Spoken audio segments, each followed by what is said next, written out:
You wake up in 1840s London and you're 6 years old. Congratulations, you've just been sold to a chimney sweep for the price of a decent meal. Your childhood officially ended before you could spell help.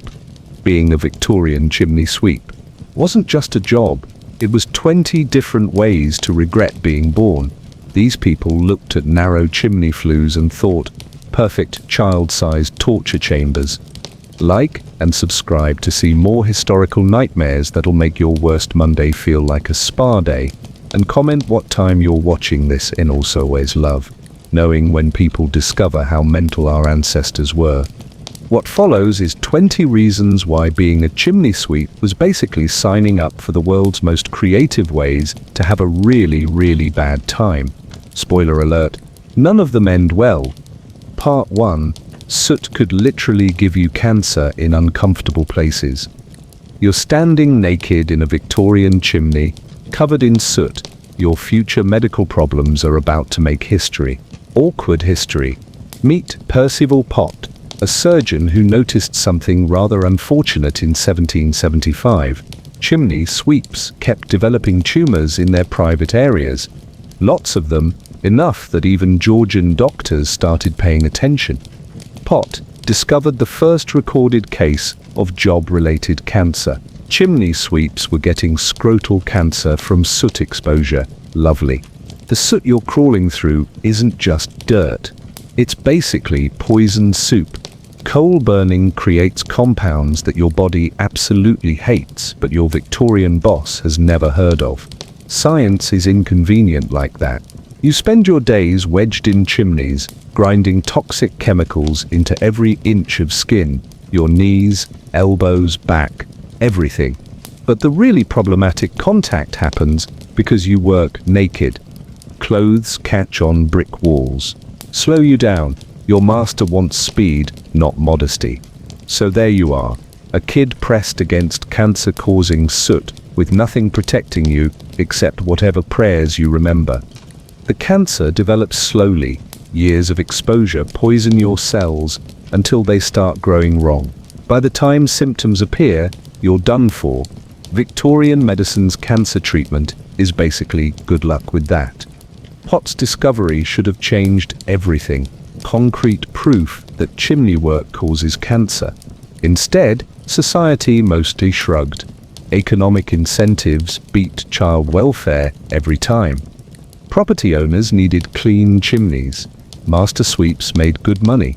The kids doing the actual dying were bought from workhouses, so their opinions didn't matter to anyone important. Your cancer risk increases with every job. Each chimney is Russian roulette with carcinogens. Some sweeps develop tumors as teenagers. Others make it to their 20s, which counts as elderly by working class standards. The soot doesn't wash off easily. It embeds so deep that weekly baths barely help. You're walking around with cancer-causing compounds slowly working through your skin. Hygiene standards for chimney sweeps were what experts call absolutely dreadful. Other sweeps notice the pattern before Pott publishes anything. They watch colleagues develop mysterious growths and die from something connected to work. But working-class observations don't count until a proper surgeon documents them. Even then, the response is remarkably casual. Pott suggests sweeps should wash more and maybe wear protection. He doesn't suggest that shoving children up toxic chimneys might be wrong. That level of social criticism would come later from people with stronger stomachs. Cancer risk varies by chimney type. Domestic chimneys produce different poisons than industrial ones. Factory chimneys add bonus chemicals depending on what's being made. None of this matters when you're 6 and have no choice which chimneys to clean. Fellow sweeps develop grim humor about their job hazards. They joke about various ways work is killing them. Cancer is just one item on a long list, including lung disease, injuries, starvation, and occasionally getting stuck until you suffocate. At least cancer takes years. Plenty of time to die from something else first. The really brilliant part is how preventable this all was. Better ventilation, protective equipment, adult workers, but that would cost money. Victorian society preferred the economical solution of poisoning children.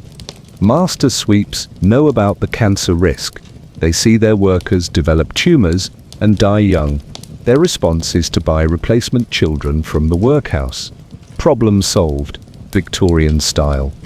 You start noticing changes in your body around age 15, if you live that long, strange lumps, painful swelling.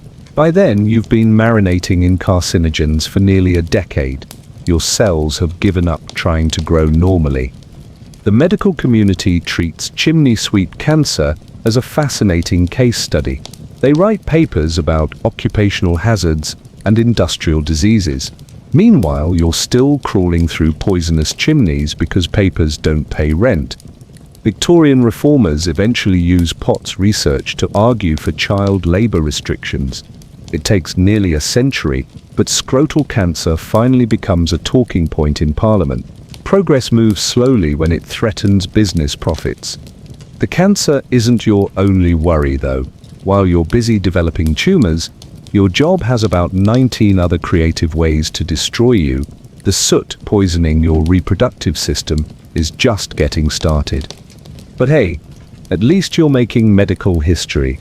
Not many 6-year-olds can claim their job literally rewrites oncology textbooks. Silver lining in a very dark, very toxic cloud.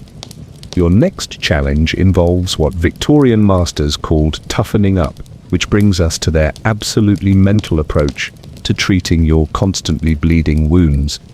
Part 2, you were bathed in brine and urine to toughen up. So, you've survived your first week crawling through poisonous chimneys. Your skin looks like you've been wrestling with a cheese grater. Your master has a brilliant solution for this. He's going to pickle you like a Victorian gherkin. Welcome to chimney sweep medical care, where the cure is definitely worse than the disease. Your knees, elbows and shins are raw from scraping against rough brick walls. Blood seeps through torn skin constantly. Any reasonable person might suggest rest, bandages or basic wound care. Victorian master sweeps have a different approach entirely. They grab a bucket of salt water, not gentle saline solution, proper seawater brine that could preserve meat for months. Sometimes they add vinegar for extra sting, and on special occasions, when they're feeling particularly medieval, they throw in some urine for good measure. The theory goes like this. If you soak wounded skin in harsh chemicals, it'll eventually become tough as leather, like tanning a hide. But the hide is a terrified child, and the process happens while you're still wearing it. This isn't some back-alley quack remedy. This is accepted practice among master sweeps across Britain. They genuinely believe that chemical burns will somehow make you more resistant to physical damage. Victorian logic at its finest. The historical context makes this even more mental. During the 1700s and early 1800s, British sailors used similar treatments for scurvy and various skin conditions. Navy surgeons discovered that acidic solutions could prevent some infections. Chimney sweep masters took this medical knowledge and applied it with all the subtlety of a brick through a window. Naval medicine, however, used these treatments on adult sailors who'd volunteered for dangerous work.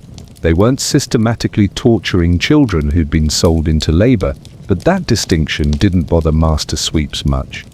The process begins every Saturday night, assuming you get a weekly wash at all. Many sweeps only get this treatment when their wounds become so infected that even Victorian hygiene standards find them alarming. Your master fills a wooden tub with cold water. He adds sea salt until the solution could preserve fish. Then comes the vinegar, turning the mixture into something that would strip paint. If you're particularly unlucky, he adds urine from whatever source is handy. Fresh, aged, human, animal. Victorian masters weren't picky about their torture ingredients. You're forced to sit in this chemical soup while your master scrubs your wounds with rough brushes. The pain is extraordinary. Every cut, scrape and raw patch on your body simultaneously catches fire. You scream, obviously. Your master tells you to stop being dramatic. The scientific reasoning behind this madness actually contains a grain of truth, which makes it more dangerous than pure ignorance. Salt water can clean wounds and prevent some bacterial infections. Vinegar has mild antiseptic properties, but the concentrations used on chimney sweeps are strong enough to cause chemical burns. Victorian medical knowledge was patchy at best. They understood that cleanliness prevented disease, sort of. They knew that certain substances could treat infections, kind of, but they had no concept of gentle treatment or appropriate dosages. Their approach to medicine was essentially, if a little helps, a lot must be better. Master sweeps also believed that pain was necessary for the treatment to work. If the child wasn't screaming, the solution wasn't strong enough. This wasn't just sadism, though it certainly looked like it. They genuinely thought that suffering was proof of effectiveness. The urine addition comes from even older folk medicine traditions. Romans used urine as an antiseptic. Medieval physicians prescribed it for various ailments. By the Victorian era, this practice had mostly disappeared from respectable medicine, but lingered in working-class treatments. Your master might use his own urine, which is disgusting but relatively safe, or he might collect it from horses, which adds bacterial contamination to your chemical burns. Sometimes he uses chamber pot contents from the household, creating a bacterial cocktail that would terrify modern infectious disease specialists. The timing of these treatments is deliberately cruel. You get your medical bath after a full week of work, when your wounds are deepest and most painful. Fresh injuries burn worse in the brine solution. Your master knows this. He considers it part of the toughening process.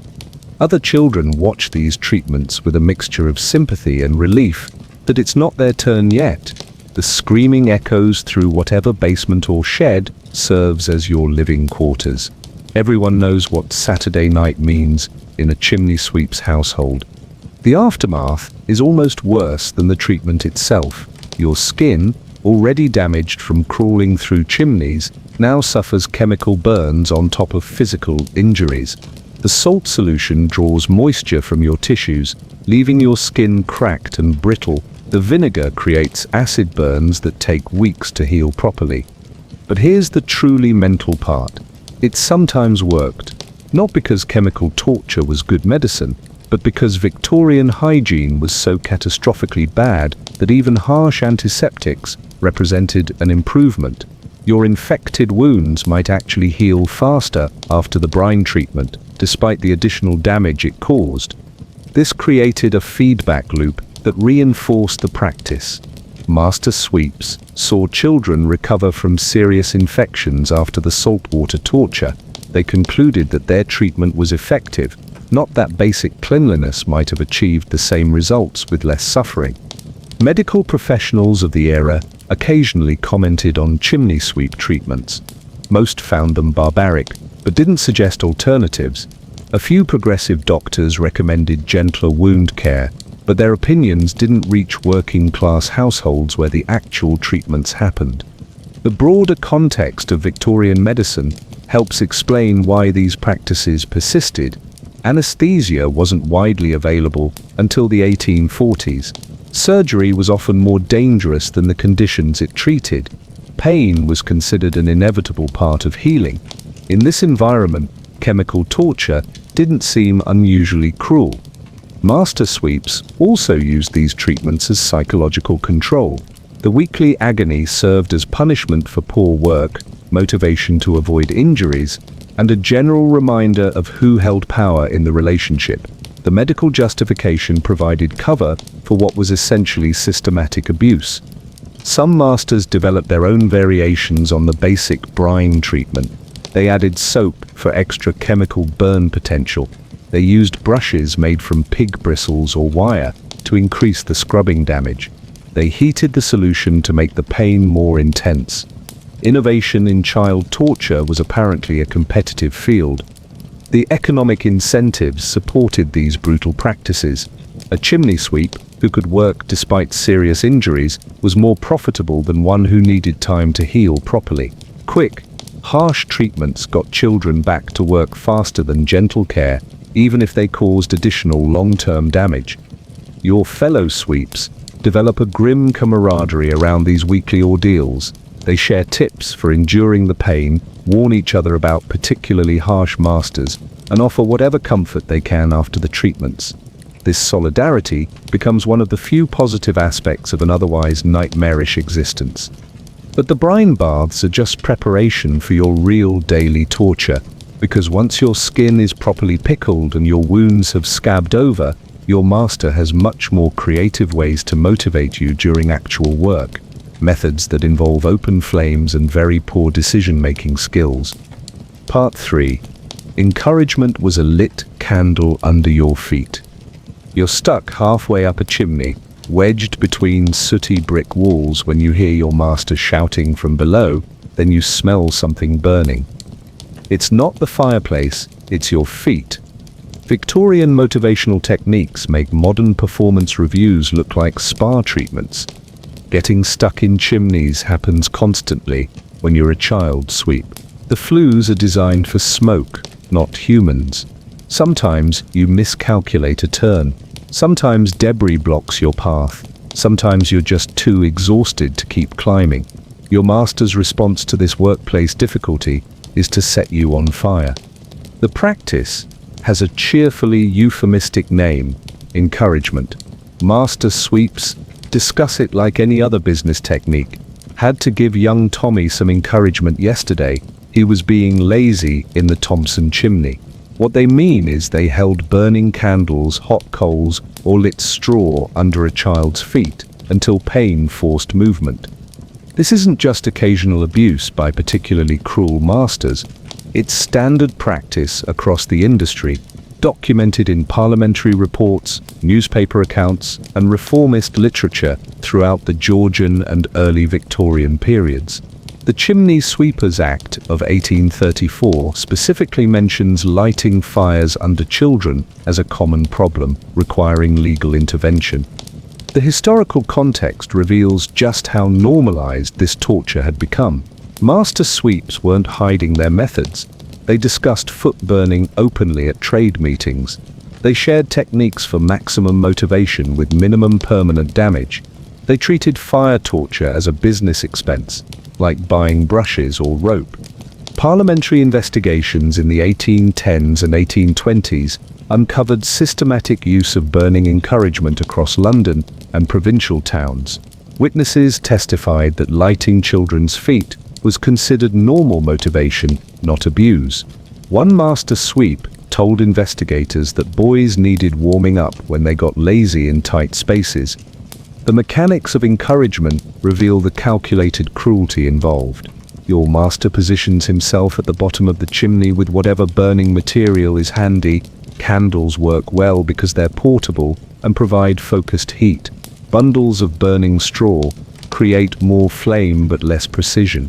Hot coals from the fireplace offer intense heat but require careful handling. When you get stuck or slow down, he holds the flame close enough to your feet to cause immediate pain, but not quite close enough to cause serious burns. The goal is motivation, not permanent injury. Damaged goods are less profitable, after all. Your feet are usually bare for this treatment. Shoes or boots would provide protection and defeat the purpose. Victorian master sweeps want direct skin contact with the heat source for maximum motivational impact. They've calculated the precise distance needed to inflict pain without causing burns that would prevent you from working the next day. The psychological impact is as brutal as the physical pain. You're trapped in a narrow space, unable to escape, completely dependent on the person who's deliberately hurting you. The combination of claustrophobia, pain, and helplessness creates lasting trauma that follows sweeps for life, assuming they survive to adulthood. Master sweeps justify this practice with Victorian working-class logic about character building. They claim that children need harsh discipline to develop proper work habits. They argue that boys who aren't motivated by burning will become lazy and unemployable. Pain, in their view, teaches valuable life lessons about persistence and dedication. The broader context of child discipline in this period makes foot burning seem less exceptional than it should. Victorian society accepted corporal punishment as normal child-rearing practice. Parents, teachers, and employers routinely beat children for minor infractions. Adding fire to the mix was an escalation, but not a fundamental departure from accepted disciplinary methods. Different masters develop their own signature encouragement techniques. Some prefer quick, intense heat that motivates immediate movement. Others use sustained, moderate burning that creates ongoing discomfort throughout the climbing process. A few sadistic masters experiment with heated metal implements for more efficient heat transfer. The timing of encouragement follows a predictable pattern. New apprentices get burned early, and often to establish dominance and work expectations. Experienced sweeps who know their master's techniques might avoid it for weeks by maintaining proper climbing speed, but everyone gets encouraged eventually, usually when they're most exhausted and least able to meet performance standards. Your fellow sweeps develop strategies for minimizing encouragement exposure. They learn to recognize the warning signs when masters are getting impatient. They practice emergency climbing techniques for escaping tight spots quickly. They share information about which masters burn hottest and which settle for mere threats. The economic logic behind encouragement is grimly straightforward. Time equals money in the chimney sweeping business. A child who takes 2 hours to clean a flue earns less than one who finishes in 30 minutes. Burning feet reduces cleaning times by creating powerful motivation to work faster regardless of physical discomfort or safety concerns. Master sweeps track their apprentices' performance carefully and adjust encouragement accordingly. Boys who respond well to mild burning get light motivation. Those who require stronger persuasion get more intensive treatment. It's a personalized torture system designed for optimal productivity enhancement. The legal status of encouragement remained ambiguous throughout most of the Georgian period. Technically, master sweeps had broad authority to discipline their apprentices as they saw fit. Child protection laws were minimal and rarely enforced. As long as the burning didn't cause permanent disability, it fell within accepted bounds of workplace discipline. Reform movements gradually turned public opinion against foot burning, but change came slowly. The Society for Superseding the Necessity of Climbing Boys, founded in 1803, campaigned specifically against fire encouragement among other sweep abuses. Their investigations documented the practice extensively, but struggled to find legal remedies. Parliamentary hearings in 1817 included detailed testimony about encouragement techniques. Lord Lauderdale questioned master sweeps about their motivational methods, creating an official record of practices that had previously operated in shadows. The testimony reveals how casually masters discussed burning children as a business necessity. Medical consequences of regular foot burning included permanent nerve damage, scarring, and increased susceptibility to frostbite and other cold injuries. Victorian medical knowledge couldn't treat nerve damage effectively, so boys who lost sensation in their feet remained disabled for life. But masters rarely connected long-term injuries to their motivational techniques. The psychological conditioning created by encouragement extends far beyond individual pain incidents. You learn to associate workplace difficulties with immediate physical punishment.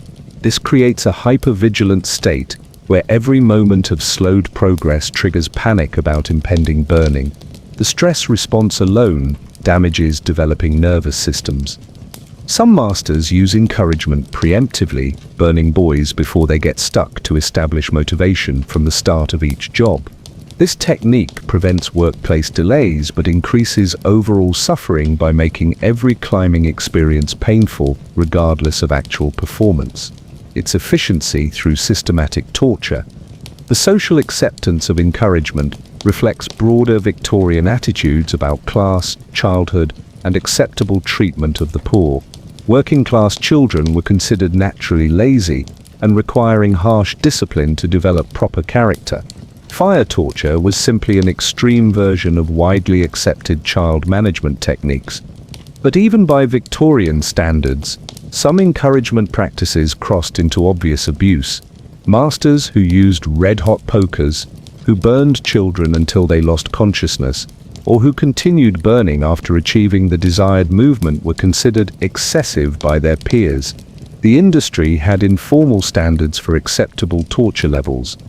Your next workplace challenge involves sleeping arrangements that make modern prison conditions look luxurious, because after a full day of being burned, poisoned, and physically destroyed, you still need somewhere to rest.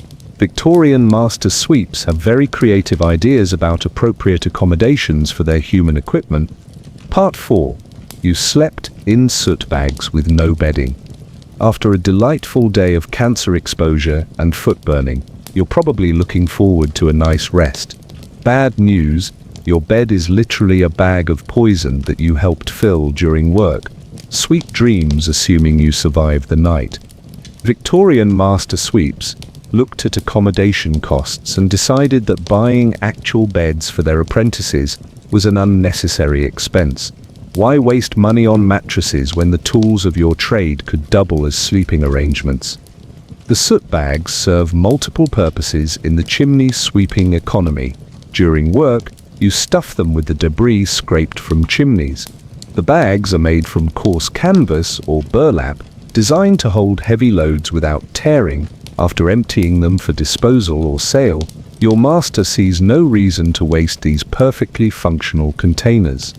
So you crawl inside the same bag that held the day's collection of carcinogenic chimney debris, still coated with soot residue, reeking of coal smoke and toxic compounds, rough enough to scrape skin raw.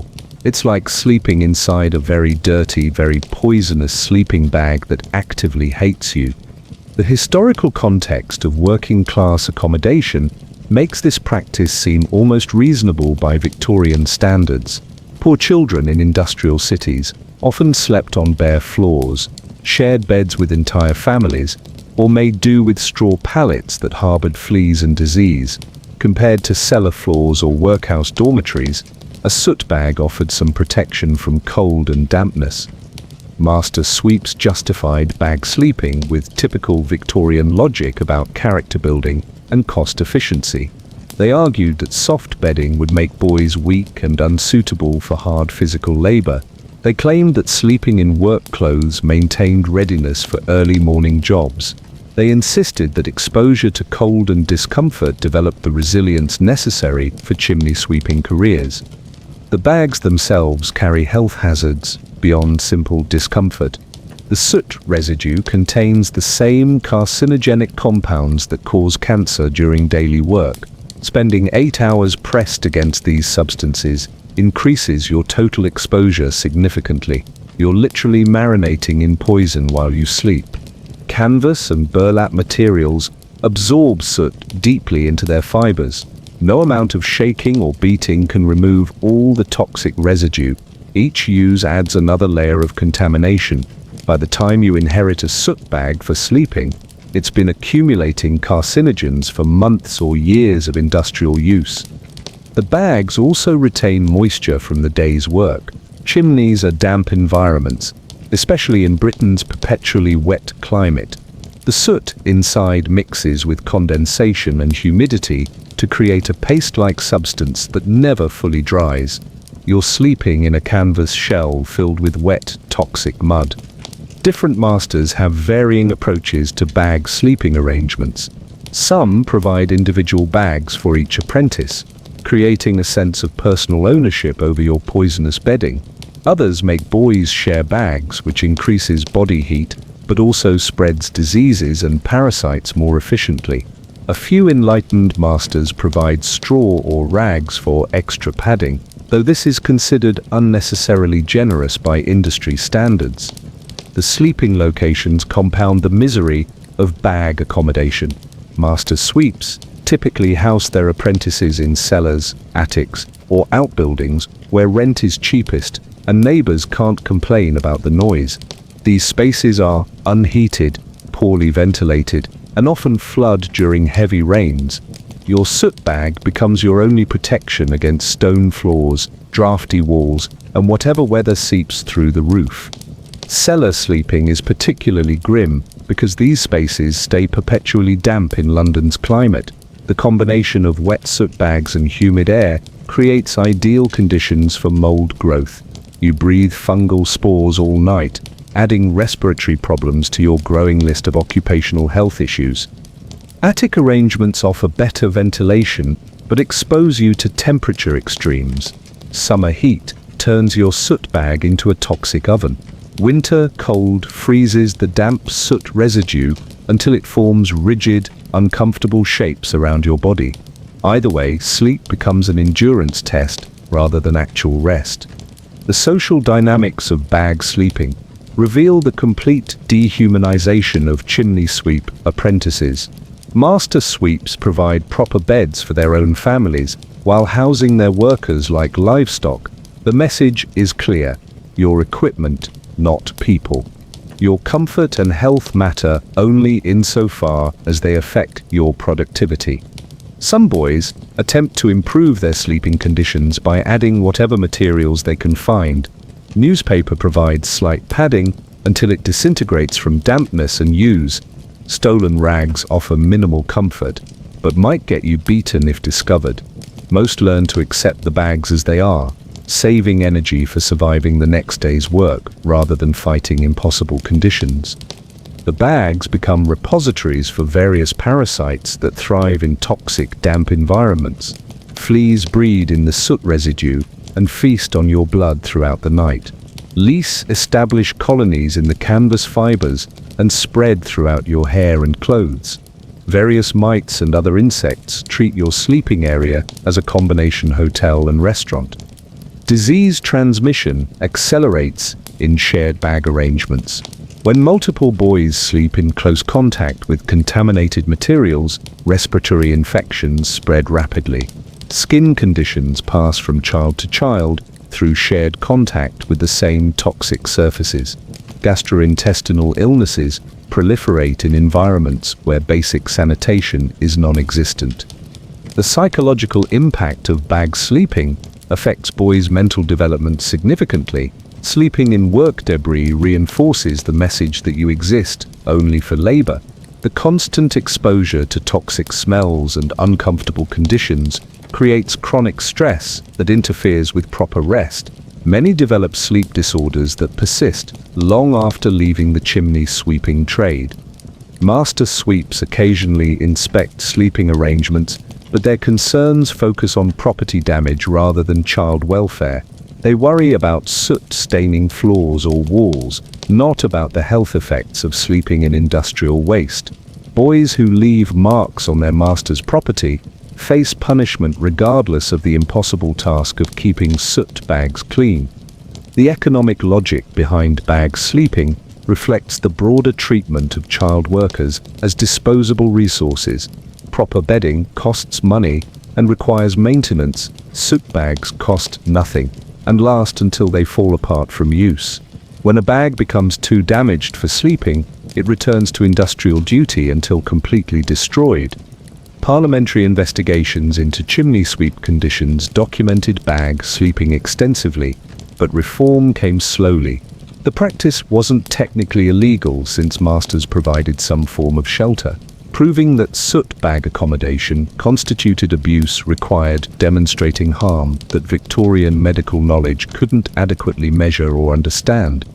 Reform movements used bag sleeping as evidence of systematic dehumanization in the chimney sweeping trade. They argued that forcing children to sleep in industrial waste violated basic standards of human decency.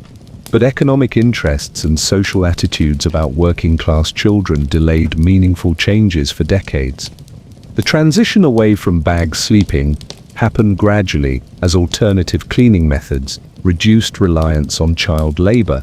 Mechanical sweeping tools meant fewer apprentices and less pressure to house large numbers of workers cheaply. By the 1870s, most master sweeps had switched to conventional accommodation for their remaining child workers. But your immediate concern isn't historical reform movements. It's surviving another night in your toxic canvas coffin before facing tomorrow's fresh horrors. Because sleeping in soot bags is just preparation for the real nightmare, crawling through chimneys that are still actively on fire. Part 5. You had to crawl up burning chimneys. Just when you thought your job couldn't get more medieval, your master hands you a brush and points toward a chimney that's still glowing. Apparently, waiting for fires to die completely is for people who value their employees' lives, which definitely doesn't include Victorian chimney sweep masters. Welcome to hot sweeping, where the phrase "out of the frying pan into the fire" becomes painfully literal career advice. The practice of sending children up warm or actively burning chimneys wasn't occasional madness by particularly insane masters. It was standard operating procedure across the industry, driven by economic pressures that made waiting for proper cooling times an unaffordable luxury. Victorian London operates on strict schedules.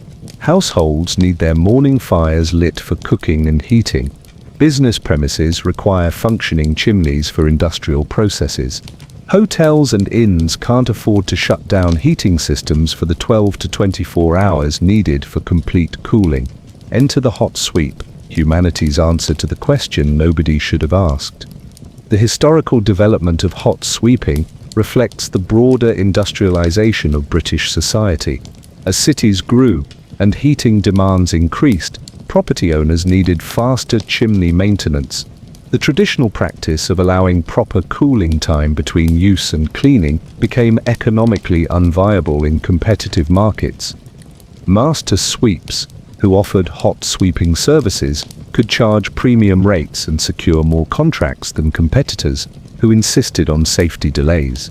The market rewarded speed over child welfare, creating powerful economic incentives for masters to develop techniques that prioritized efficiency over survival rates. The technical challenges of hot sweeping require specialized knowledge that masters acquire through experimentation on disposable apprentices. They learn to assess chimney temperatures by sight, sound, and the screaming intensity of the children they send inside. Too hot means immediate death. Not hot enough means wasted profit opportunities. Your master tests chimney temperature using whatever diagnostic tools are available. He might hold his hand near the opening to gauge heat levels. He tosses paper or straw into the flue to see if it ignites. Sometimes he just estimates based on how long since the fire was extinguished. Victorian workplace safety assessment at its finest. The preparation for hot sweeping involves strategic undressing that would make modern safety inspectors weep with horror. Clothes catch fire easily, and slow escape from overheated flues, so you strip completely naked before entering chimneys that could still contain active flames or smoldering debris. Naked hot sweeping creates multiple simultaneous dangers. Direct skin contact with heated brick walls causes immediate burns. Inhaling superheated air damages your respiratory system. Toxic gases from incomplete combustion poison your blood. And if you encounter actual flames while wedged in a narrow space, your options for escape are extremely limited. The temperature gradients inside recently used chimneys create deceptively complex hazard zones.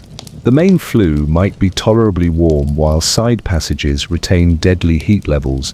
Pockets of superheated air lurk in corners and bends where ventilation is poor. You navigate these thermal minefields blind, guided only by pain levels and your master's shouted instructions from below.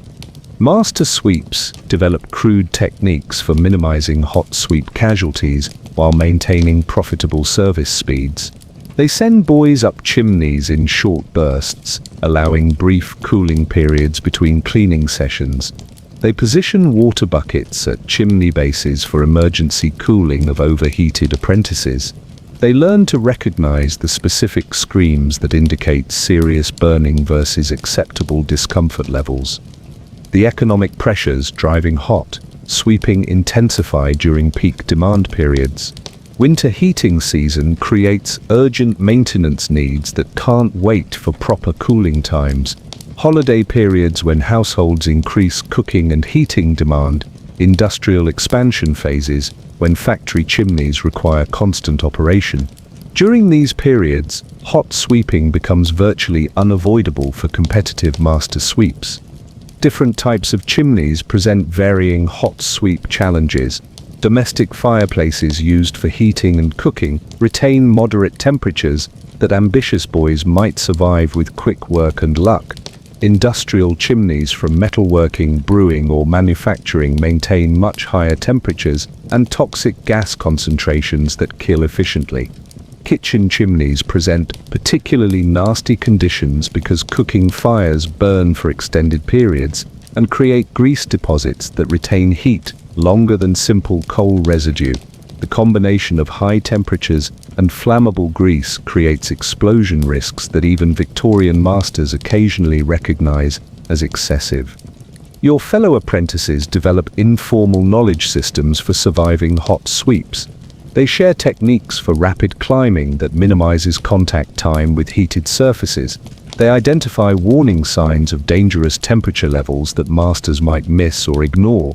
They learn basic burn treatment using whatever materials are available in emergency situations.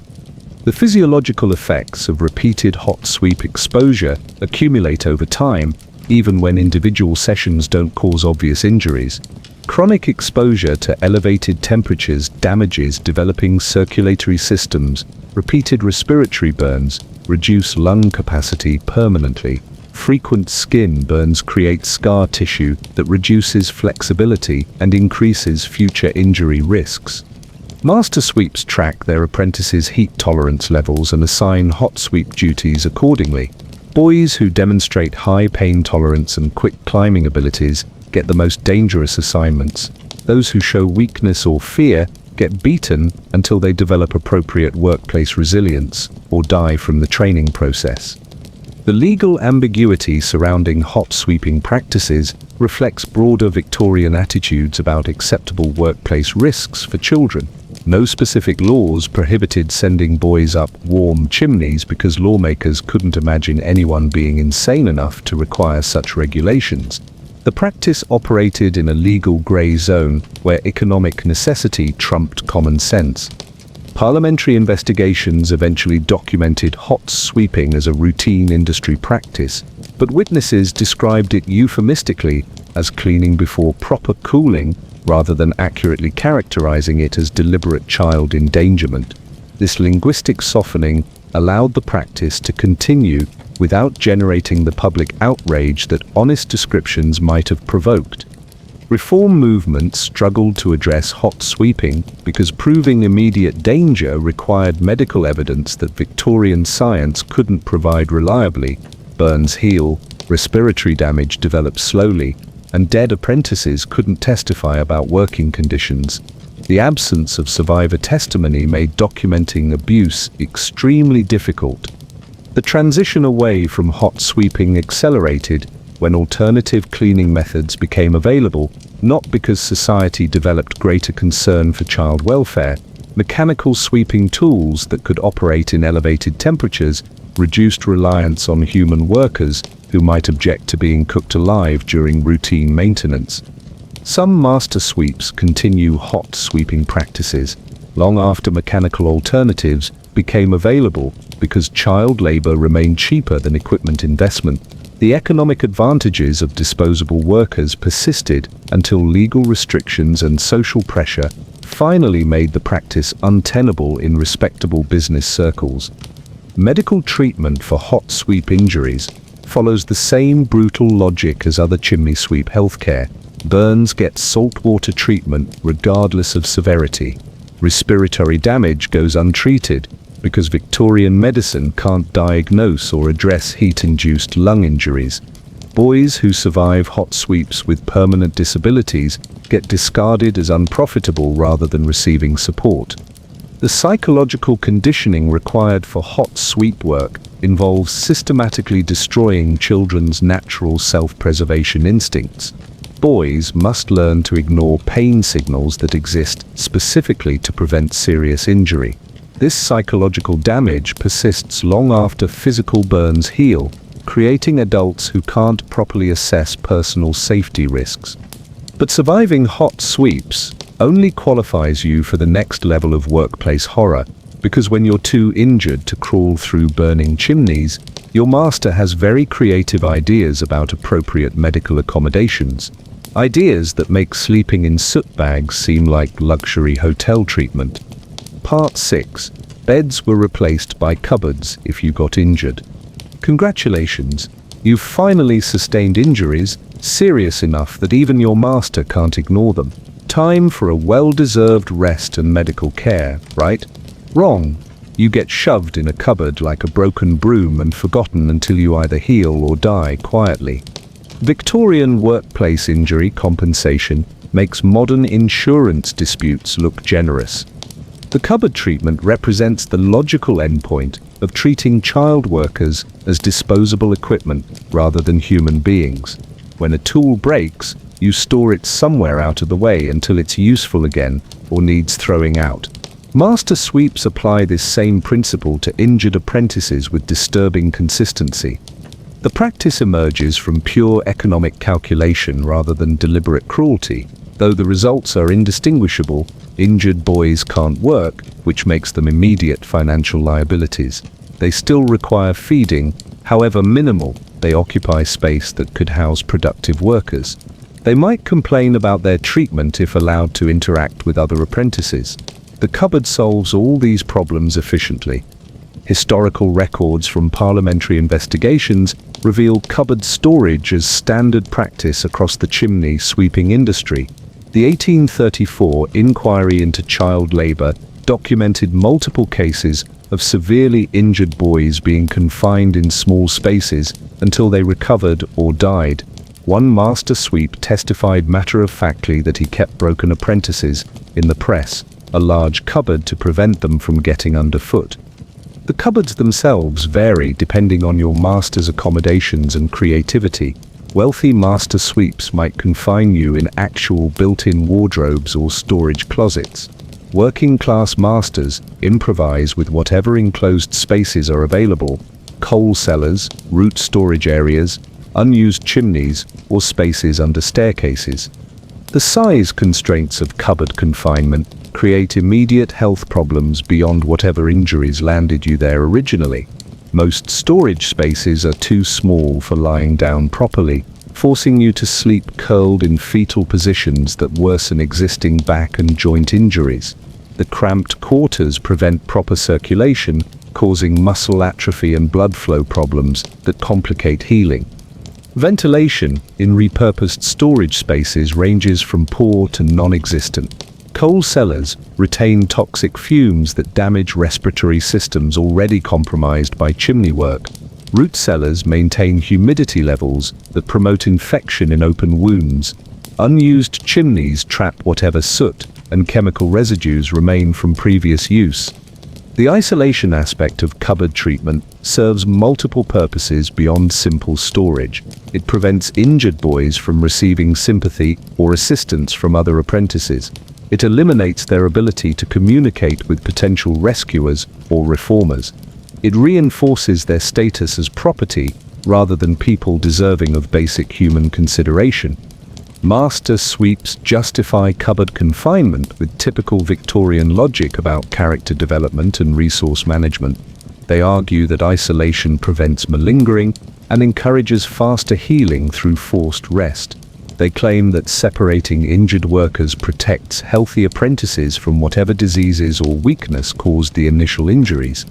The feeding arrangements for cupboard inmates reflect the same economic priorities that created the practice.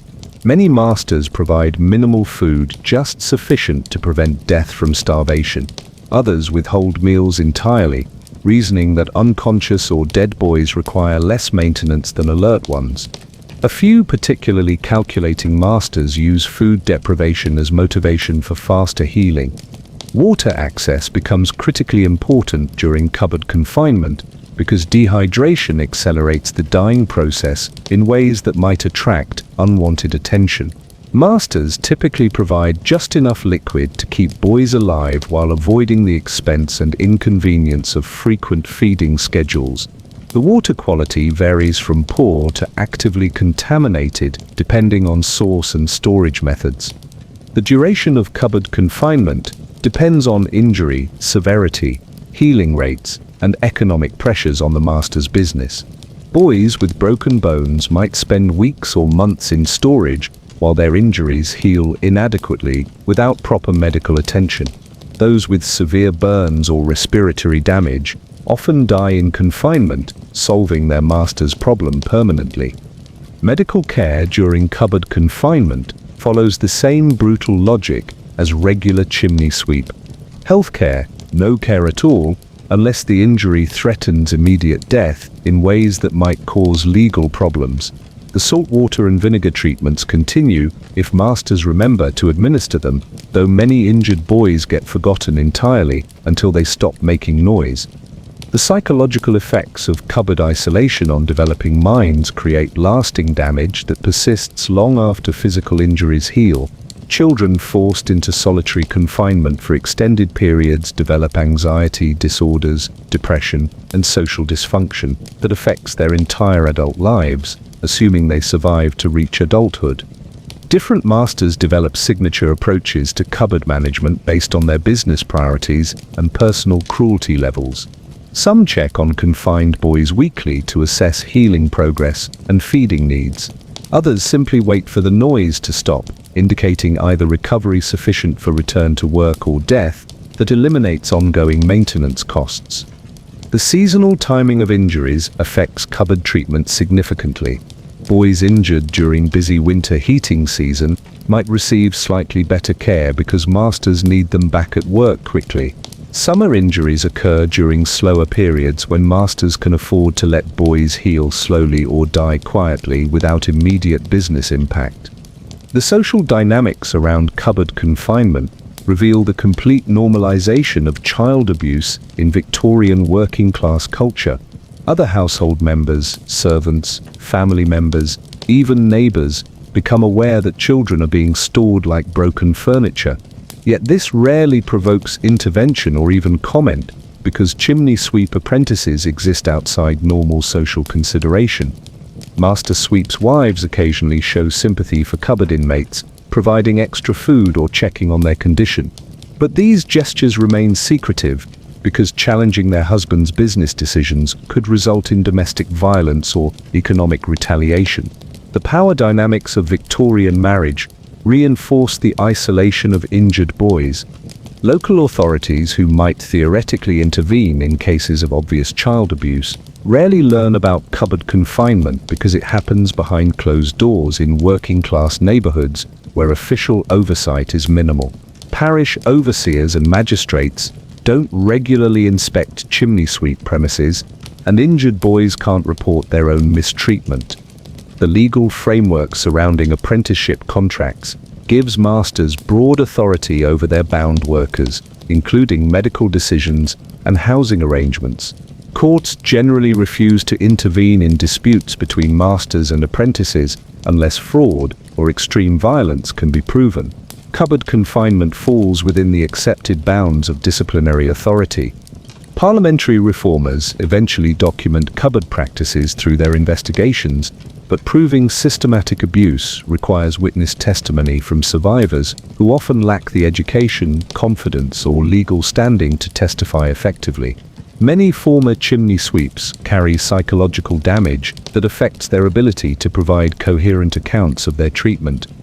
The economic incentives supporting cupboard confinement persist throughout the early Victorian period because alternative approaches cost money that masters prefer not to spend. Proper medical care, adequate nutrition during recovery, and suitable accommodation for injured workers represent significant expenses with uncertain returns on investment.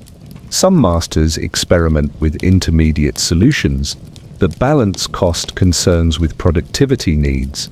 They might confine injured boys in slightly larger spaces like garden sheds or stable stalls that provide better ventilation while maintaining isolation. Others group multiple injured apprentices together to reduce individual maintenance costs while preserving workforce capacity.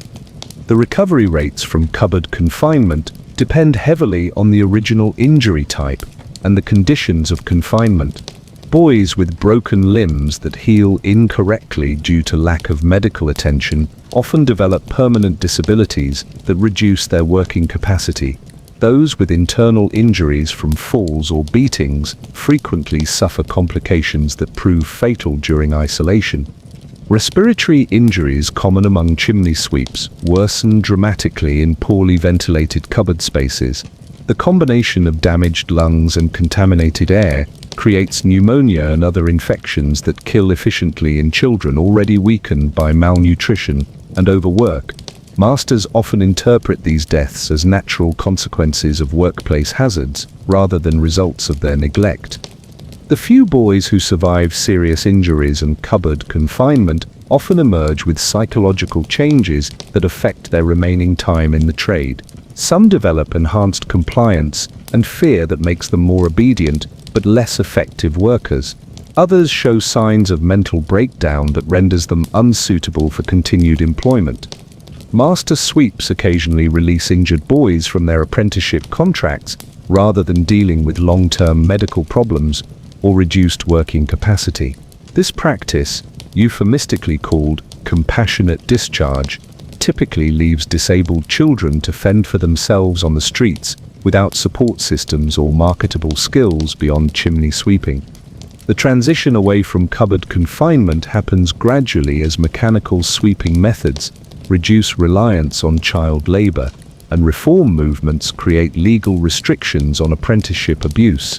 But change comes slowly because alternative injury management approaches require investment in worker welfare that conflicts with established profit maximization strategies. Modern readers might assume that cupboard treatment represents extreme abuse by particularly cruel masters, but historical evidence suggests it was routine practice across the industry. The systematic nature of this treatment reflects broader Victorian attitudes about the expendability of working-class children and the primacy of economic efficiency over human welfare. Your chances of surviving cupboard confinement depend largely on factors beyond your control. The severity of your injuries, the quality of your storage space, your master's business pressures, and pure luck regarding whether anyone remembers to feed you regularly. Most boys who enter cupboards either emerge permanently damaged or don't emerge at all. But assuming you somehow survive your stint as human storage furniture, you face an even more systematic threat to your long-term survival. Because while cupboard confinement might kill you through neglect, your master's feeding strategy is designed to slowly destroy you through deliberate starvation, all in the name of maintaining optimal working dimensions for narrow chimney spaces. Part 7. You were starved to stay small enough. Your master eyes you critically during your weekly inspection and frowns. You've grown an inch since last month, which means you're becoming less useful for narrow chimney work. His solution is elegantly simple: stop feeding you properly until you shrink back to optimal working size. Welcome to Victorian workforce management, where human growth is treated as a design flaw requiring immediate correction. The deliberate stunting of chimney sweep apprentices represents one of the most calculated forms of child abuse in British industrial history. Master sweeps don't accidentally underfeed their workers. They systematically restrict nutrition to maintain body dimensions that maximize profitability, treating human development as an engineering problem to be solved through controlled starvation. The economic logic behind nutritional restriction stems from the physical requirements of chimney cleaning work. Victorian chimneys, especially in older buildings, feature flue dimensions designed for smoke passage rather than human access. The narrowest spaces measure as little as 9 inches square, requiring workers small enough to squeeze through openings that would challenge adult cats. Master sweeps, who can clean narrow chimneys, access premium contracts unavailable to competitors limited to wider flue work. Property owners pay higher rates for complete cleaning services that include the tightest, most difficult spaces. This creates powerful financial incentives for masters to maintain workforce specifications that prioritize size over health, strength, or survival. The historical development of chimney dimensions reflects architectural evolution and fuel efficiency concerns rather than worker safety considerations. Tudor and Stuart buildings feature particularly narrow flues designed to maximize draft while minimizing heat loss.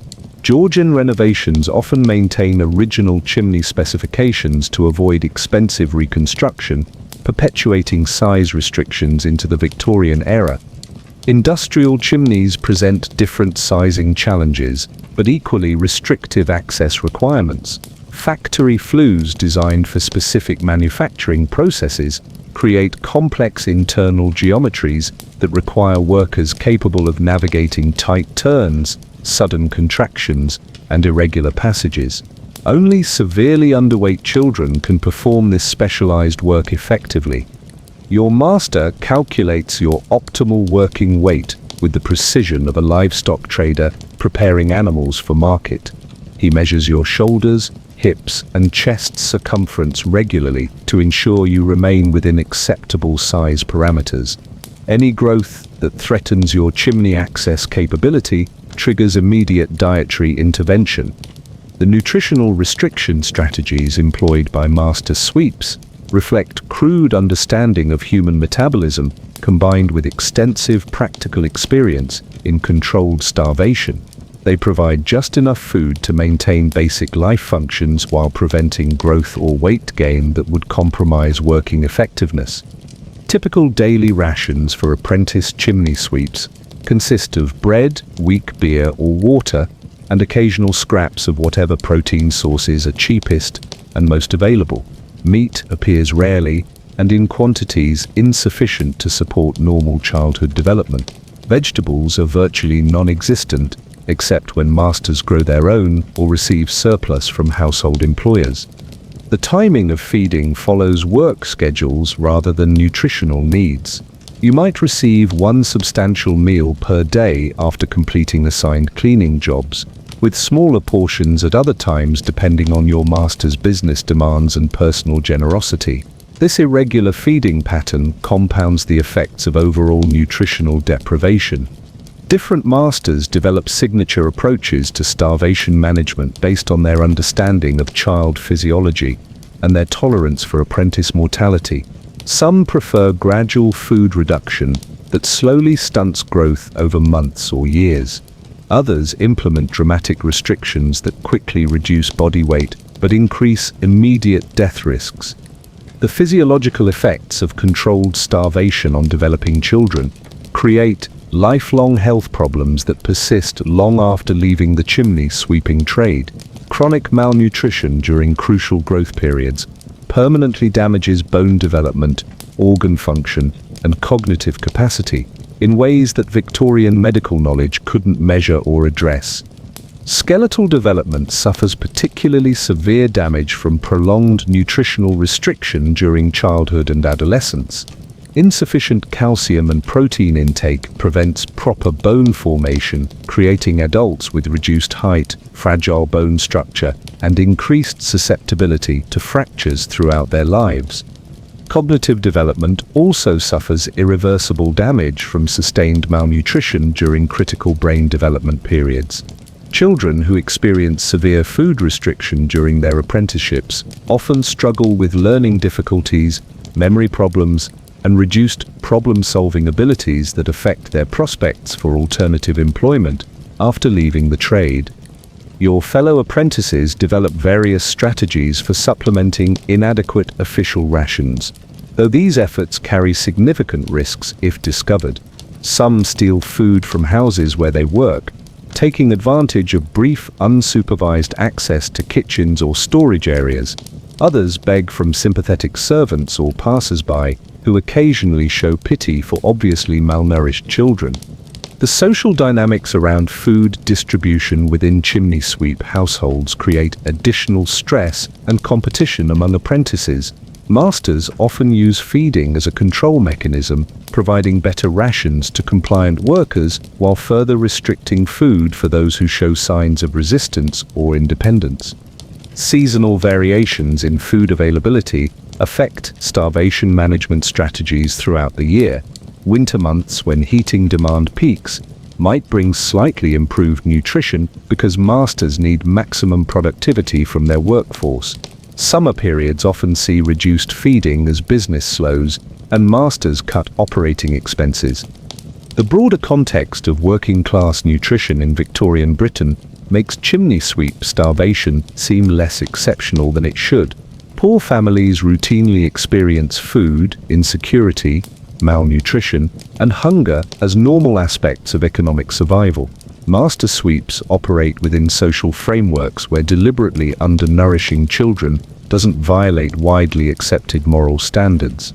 Parish authorities, who might theoretically intervene in cases of obvious child neglect, rarely investigate chimney sweep households because apprenticeship contracts transfer responsibility for welfare from public institutions to private masters. This legal framework creates gaps in oversight that allow systematic abuse to continue without official interference. Medical professionals occasionally document the effects of chimney sweep malnutrition in their case studies and professional publications, but their observations focus on interesting pathological conditions rather than preventable social problems requiring intervention. The medicalization of starvation effects helps normalize practices that should provoke moral outrage. The economic pressures supporting controlled starvation intensify during competitive periods when multiple master sweeps compete for the same contracts. Those who can offer services requiring the smallest workers gain significant market advantages, creating industry-wide incentives for maintaining undernourished apprentice workforces.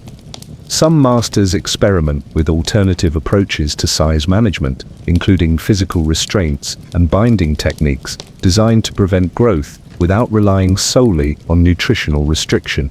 These methods typically supplement rather than replace starvation strategies, adding additional layers of systematic abuse to already brutal working conditions. The long-term survival rates for severely undernourished chimney sweeps reflect the cumulative effects of multiple simultaneous health threats. Children weakened by chronic malnutrition become more susceptible to respiratory diseases, physical injuries, and infectious illnesses that might not prove fatal to properly nourished workers. Parliamentary investigations into child labor eventually document systematic starvation as routine practice across the chimney sweeping industry. But legal remedies remain limited because proving intentional malnutrition requires evidence that masters actively conceal and apprentices rarely survive to provide. Reform movements use nutritional abuse as evidence of broader systematic problems in child labor practices, arguing that industries requiring deliberate stunting of human development are fundamentally incompatible with civilized society. But economic interests and established business practices resist change until alternative cleaning methods reduce reliance on undersized workers. The psychological effects of controlled starvation extend beyond immediate hunger and physical discomfort to create lasting mental health problems that affect survivors throughout their adult lives. Children who experience systematic food deprivation often develop anxiety disorders, depression, and dysfunctional relationships with food and authority that persist long after their circumstances improve. Your daily existence becomes dominated by constant hunger that affects your ability to think clearly, work effectively, or maintain hope for future improvement. The combination of chronic pain from undernourishment and the knowledge that your suffering is deliberately imposed creates psychological trauma that compounds the physical damage of malnutrition.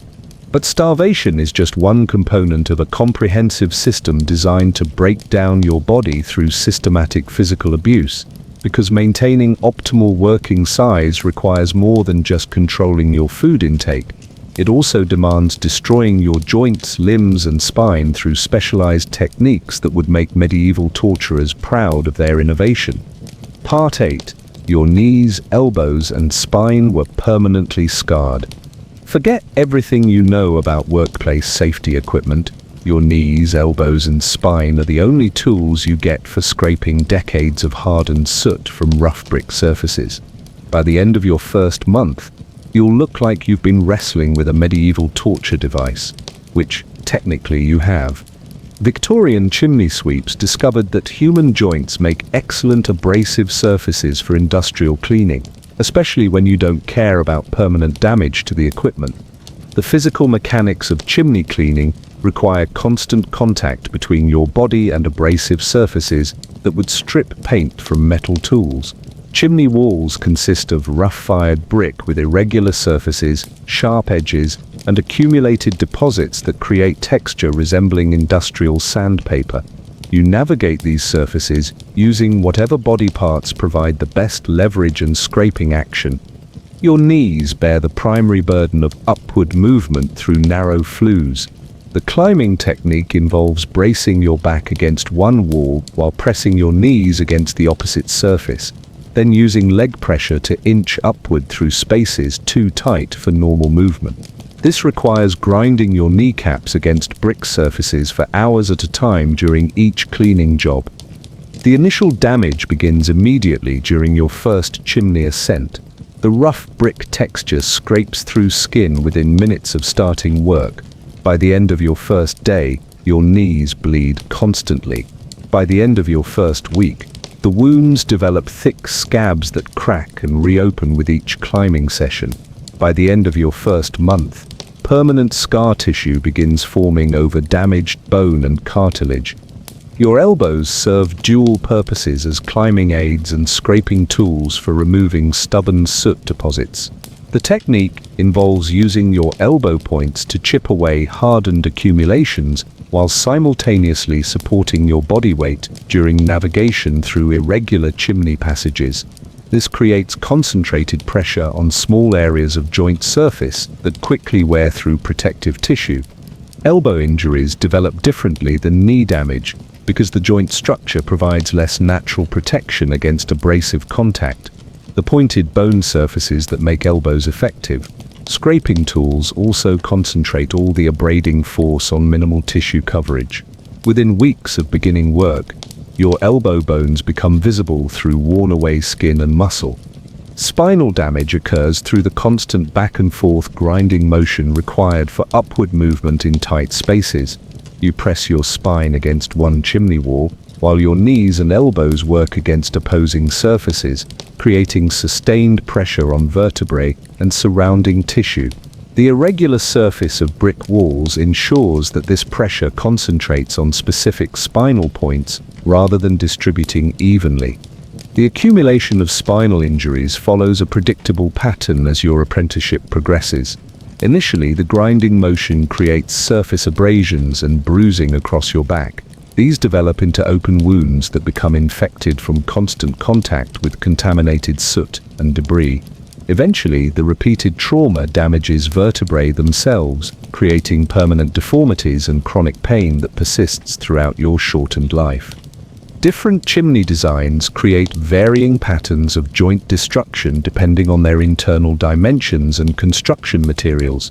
Narrow domestic flues concentrate damage on knees and elbows through intensive scraping contact. Wider industrial chimneys allow more varied movement, but create different injury patterns through contact with hot surfaces, chemical residues, and sharp metal fixtures. The historical context of industrial injury treatment explains why joint destruction becomes accepted as normal occupational hazard rather than preventable abuse. Victorian working-class employment routinely causes permanent physical damage to workers across multiple industries. Coal miners develop lung diseases, factory workers lose fingers to machinery, and construction laborers suffer frequent fractures and crushing injuries. Master sweeps view joint damage as inevitable cost of doing business rather than evidence of unsafe working conditions requiring modification. They calculate apprentice useful working life based on expected rates of physical deterioration, planning to replace workers when joint damage reduces their climbing effectiveness below profitable levels. The progression of joint destruction follows medical patterns that Victorian physicians occasionally document, but rarely treat effectively. Initial abrasions develop into chronic wounds that resist healing due to constant re-injury. These wounds become infected from contact with contaminated chimney environments, creating systemic health problems that compound local tissue damage. Bone exposure occurs when repeated abrasion wears through all protective soft tissue covering major joints. Your kneecaps, elbow points, and spine protrusions eventually become visible through destroyed skin and muscle. At this stage, continued work creates direct bone-on-brick contact that rapidly destroys joint surfaces and surrounding structures. The pain management techniques available to chimney sweeps reflect the same brutal logic applied to other aspects of their healthcare. No pain relief beyond alcohol when available, no medical treatment unless injuries threaten immediate death, no work modifications to prevent further damage, because reduced productivity threatens profitability. Your fellow apprentices develop informal knowledge systems for managing joint destruction and maintaining working capability despite accumulating damage. They share techniques for bandaging wounds using scraps of cloth or paper. They identify chimney features that might provide brief relief from constant abrasive contact. They learn to recognize signs of serious infection that require immediate attention. The psychological adaptation required for continuing work despite severe joint damage involves systematically suppressing normal pain responses and self-preservation instincts. You learn to ignore signals that exist specifically to prevent serious injury. This psychological conditioning creates lasting mental health problems that persist long after physical injuries heal. Master sweeps monitor their apprentices' joint condition primarily to assess remaining useful working life rather than provide appropriate medical care. They look for signs that damage has progressed beyond the point where continued employment remains profitable. Boys, whose joints become too destroyed for effective climbing, get discarded rather than treated. The economic calculations surrounding joint destruction reflect broader Victorian attitudes about worker expendability and replacement costs. Training new apprentices requires time and effort, but not as much expense as providing medical care for seriously injured workers. Masters typically find it more profitable to replace damaged boys than invest in their rehabilitation. Seasonal variations in joint damage reflect changes in working conditions throughout the year. Winter heating season creates peak demand that requires intensive chimney use, increasing both the number of cleaning jobs and the urgency of completing them quickly. This intensifies the abrading contact that destroys joints while reducing time available for healing between jobs. The long-term medical consequences of joint destruction extend far beyond the immediate damage visible during active employment. Former chimney sweeps who survive to adulthood typically suffer chronic arthritis, limited mobility, and constant pain that affects their ability to find alternative employment or maintain basic independence. Parliamentary investigations into chimney sweep working conditions document joint destruction as systematic result of industry practices rather than occasional accidents or abuse by individual masters. The evidence reveals that permanent physical damage to children is an inherent feature of the work rather than preventable side effect of poor management. Medical professionals who examine former chimney sweeps describe injury patterns unlike anything seen in other occupations. The combination of abrasive damage, chemical exposure, and mechanical stress creates unique pathological conditions that fascinate doctors while horrifying anyone with basic human empathy. Reform movements use evidence of systematic joint destruction to argue that chimney sweeping as traditionally practiced constitutes institutionalized torture rather than legitimate employment. They document specific cases of children whose bones became visible through worn-away tissue, creating powerful testimony for legal restrictions on child labor practices. The transition away from human joint usage as industrial cleaning tools happens gradually as mechanical alternatives become available and social attitudes toward child welfare slowly evolve. Brush technology eventually develops to the point where metal tools can accomplish cleaning tasks previously requiring direct body contact with abrasive surfaces. Your daily work routine becomes an exercise in pain management and damage limitation rather than simple task completion.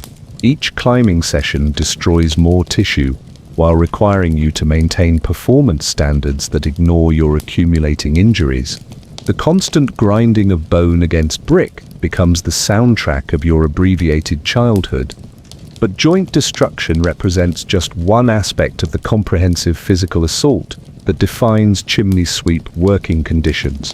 Because while your major joints are being ground away by constant abrasive contact, you're simultaneously dealing with spatial constraints so severe that they redefine the meaning of claustrophobia. Working in spaces where you literally cannot turn your head creates psychological and physical challenges that compound every other aspect of this nightmare occupation. Part 9. Some flues were so narrow.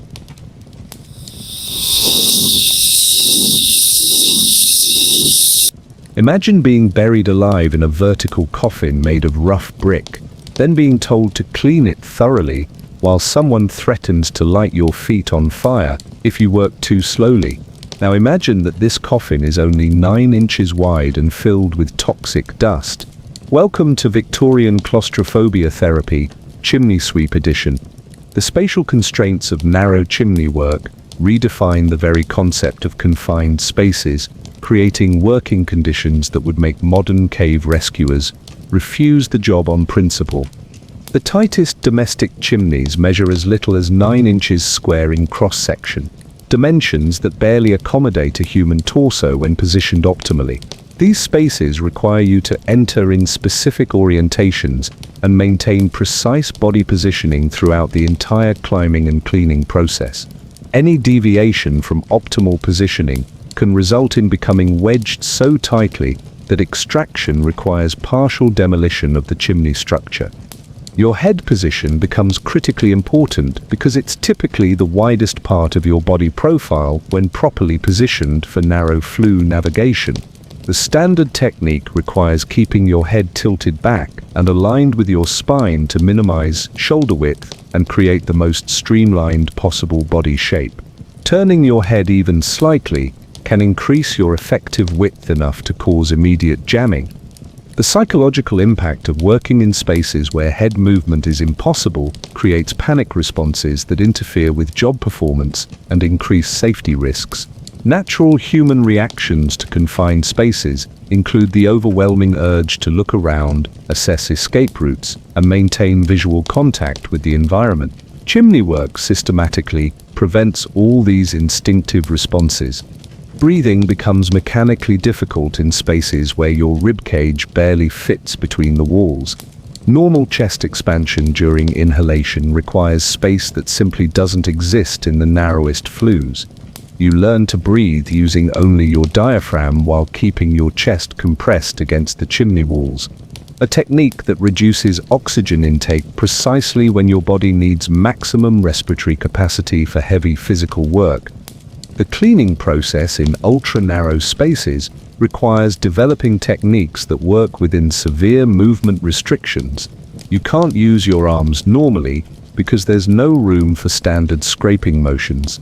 Instead, you learn to use fingertips, knuckles, and whatever other body parts can create effective contact with accumulated soot deposits, while maintaining the precise positioning required to avoid getting stuck. Historical records from chimney construction reveal that architects and builders designed these narrow flues for optimal heat efficiency rather than human access. The principle of maximizing draft while minimizing heat loss creates internal dimensions that prioritize thermodynamic performance over any consideration of maintenance requirements. The fact that children would eventually need to clean these spaces simply didn't factor into the original design process. Different architectural periods create varying narrow space challenges depending on construction techniques and materials available at the time. Tudor-era chimneys often feature irregular internal dimensions that create unpredictable tight spots and sudden contractions. Georgian improvements sometimes include deliberate narrowing, designed to improve draft characteristics, creating systematic obstacles for human navigation. The navigation techniques required for ultra-narrow flues involve movement patterns unlike anything in normal human experience. You progress upward through a combination of back pressure against one wall and knee-elbow pressure against opposing surfaces, essentially rock climbing inside a vertical crack that barely accommodates your body. This technique requires extraordinary coordination and spatial awareness while working in complete darkness. Getting stuck in narrow flues represents one of the most terrifying experiences possible for child workers, combining claustrophobia, physical pain, and immediate death threats in a single traumatic event. When your body becomes wedged between chimney walls, you can't move forward, backward, or laterally. You're essentially trapped in a vertical tomb while your master decides whether rescue attempts are worth the effort and expense. The rescue techniques employed by master sweeps when apprentices become stuck reflect their priorities regarding property damage versus worker welfare. The preferred method involves forcing movement through physical encouragement, lighting your feet on fire rather than modifying the chimney structure to allow safer extraction. Only when encouragement fails do masters consider more expensive rescue options. Chimney modifications for stuck workers typically involve removing bricks from external walls rather than internal flue surfaces, because external damage is easier to repair and less likely to affect heating performance. This means that rescue operations often take hours or days while you remain wedged in position, unable to move, and slowly suffocating on accumulated soot and your own carbon dioxide.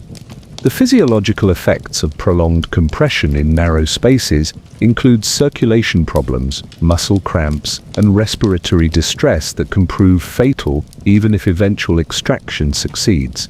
Your body simply isn't designed to maintain compressed positions for extended periods while performing heavy physical work. The combination of physical stress and psychological trauma often causes permanent damage, even in successful rescue cases. Master sweeps develop crude techniques for assessing whether stuck apprentices are worth rescuing based on economic calculations rather than humanitarian concerns. They consider the cost of chimney modification, the time lost from other work, and the replacement cost of the trapped worker. Boys who become stuck in particularly expensive to access locations often get abandoned rather than rescued. The legal framework surrounding stuck worker situations creates additional complications because determining responsibility for rescue costs involves complex questions about apprenticeship contracts, property owner liability, and public safety requirements.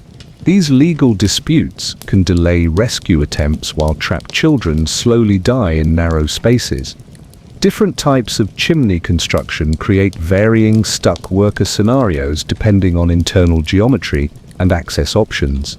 Straight vertical flues offer limited rescue possibilities because the only approach is from above or below through the same narrow opening that caused the original problem. Angled or bent chimneys provide additional access points, but also create more complex extraction challenges.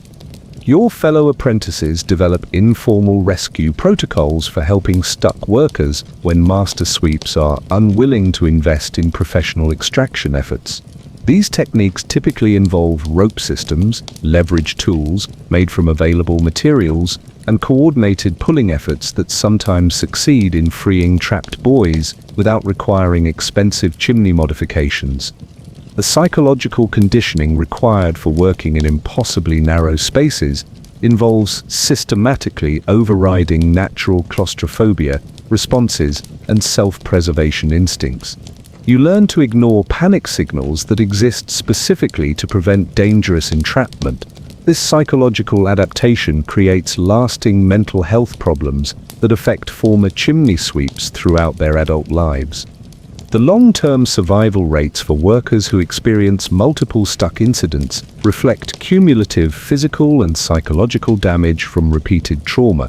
Each entrapment episode causes injury and stress that increases vulnerability to future problems.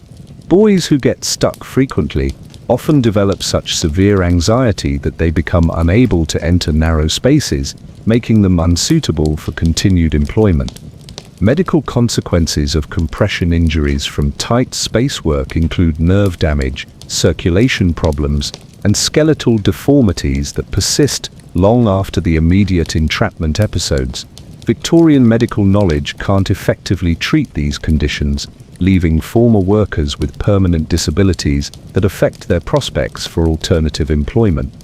The economic incentives supporting ultra-narrow chimney cleaning persist throughout the early Victorian period because property owners value complete cleaning services and master sweeps compete on their ability to access the most difficult spaces. This creates market pressures that encourage increasingly dangerous working conditions as masters seek competitive advantages. Parliamentary investigations eventually document the systematic use of children in impossibly narrow spaces as routine industry practice rather than occasional emergency situations. The testimony reveals that deliberate entrapment risks are inherent features of the work rather than accidental consequences of poor planning or inadequate training. Reform movements use evidence of systematic entrapment to argue that certain chimney cleaning tasks are fundamentally incompatible with human welfare, regardless of the age or size of workers employed. They advocate for mechanical cleaning methods and chimney design modifications that eliminate the need for human access to ultra-narrow spaces. The transition away from human navigation of impossible tight spaces happens gradually as brush technology improves and building codes begin incorporating maintenance access requirements into chimney design standards. But change comes slowly because existing buildings maintain their original narrow flue dimensions for decades after construction. Your daily work routine requires constantly assessing the risk-reward calculations of entering spaces where getting stuck means probable death versus refusing work and facing immediate punishment. Every narrow flue presents a potential death trap that you must navigate successfully while meeting productivity standards that ignore safety concerns. But working in spaces where you can't turn your head is just preparation for the ultimate degradation of human dignity in chimney sweep employment. Because while you're dealing with impossible spatial constraints, you're simultaneously being reduced to the status of a living tool, using your own body as the primary equipment for industrial cleaning tasks that would challenge properly designed machinery. Part 10. You had to clean chimneys with just your body. Forget everything you know about proper tools for proper jobs. Your elbows are your scrapers, your knees are your brushes, your back is your abrasive surface, your shirt is your collection bag. Congratulations, you've become a human-shaped cleaning implement with feelings, which makes the job significantly more traumatic for everyone involved.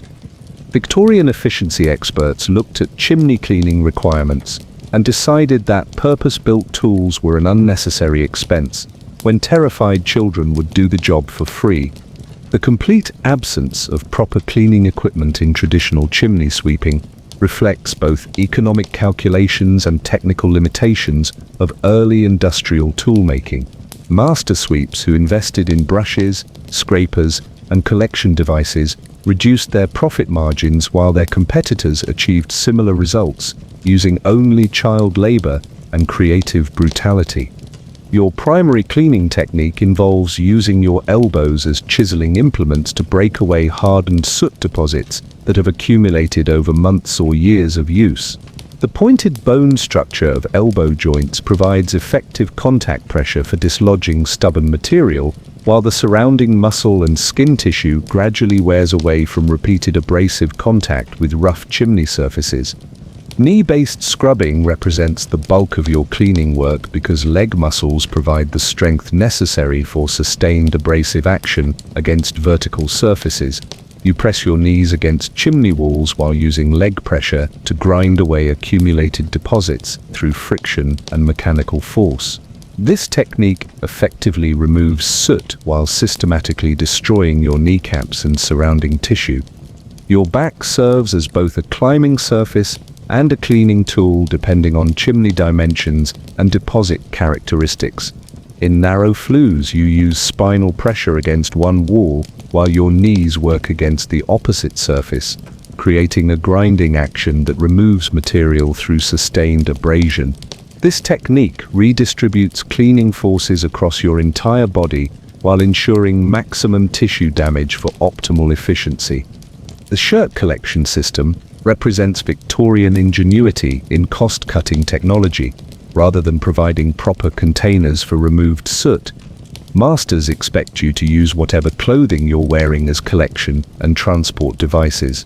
You stuff loosened debris down your shirt front, creating a makeshift bag that you empty when full or when the weight becomes unbearable. Fingertip scraping provides precision cleaning for detailed work around chimney fixtures, irregular surfaces, and tight corners where larger body parts can't reach effectively. Your fingernails and fingertips gradually wear away from constant contact with abrasive surfaces, but they remain essential tools for completing cleaning jobs to your master's satisfaction. The foot-based tamping technique allows you to pack loosened soot into manageable piles for collection, while simultaneously providing propulsion for upward movement through vertical flues. Your feet serve triple duty as climbing aids, collection tools, and compacting implements, maximizing the utility extracted from each body part during every work session. Historical development of body-based cleaning techniques reflects centuries of accumulated knowledge passed down through generations of master sweeps who refined their human tool usage through practical experimentation on disposable apprentices. These techniques represent sophisticated understanding of human biomechanics applied for maximum industrial efficiency rather than worker welfare. Different body parts provide varying effectiveness for specific cleaning challenges depending on deposit characteristics, chimney construction materials, and access constraints. Soft soot responds well to gentle scraping with fingertips or knuckles. Hardened accumulations require elbow or knee pressure for effective removal. Grease deposits need sustained heat from body contact combined with mechanical abrasion. The coordination required for effective body-based cleaning involves using multiple techniques simultaneously while maintaining proper positioning for navigation through complex chimney geometries. You might scrape with your elbows while using knee pressure for propulsion and back pressure for stability, all while collecting debris in your shirt and monitoring your breathing in toxic environments. Master sweeps provide minimal training in body-based cleaning techniques because the work methods are largely intuitive once you understand that every part of your body serves industrial purposes. The learning process involves trial and error experimentation that teaches effective cleaning through painful experience rather than formal instruction. The efficiency of human tool cleaning varies significantly based on worker size, strength, and pain tolerance levels. Smaller children can access tighter spaces but lack the muscle power necessary for removing stubborn deposits. Larger boys provide better cleaning force but can't reach the most profitable narrow flue contracts. Masters must balance these factors when assigning specific cleaning jobs. Quality control for body-based cleaning relies entirely on master sweep inspection and customer satisfaction rather than objective performance standards.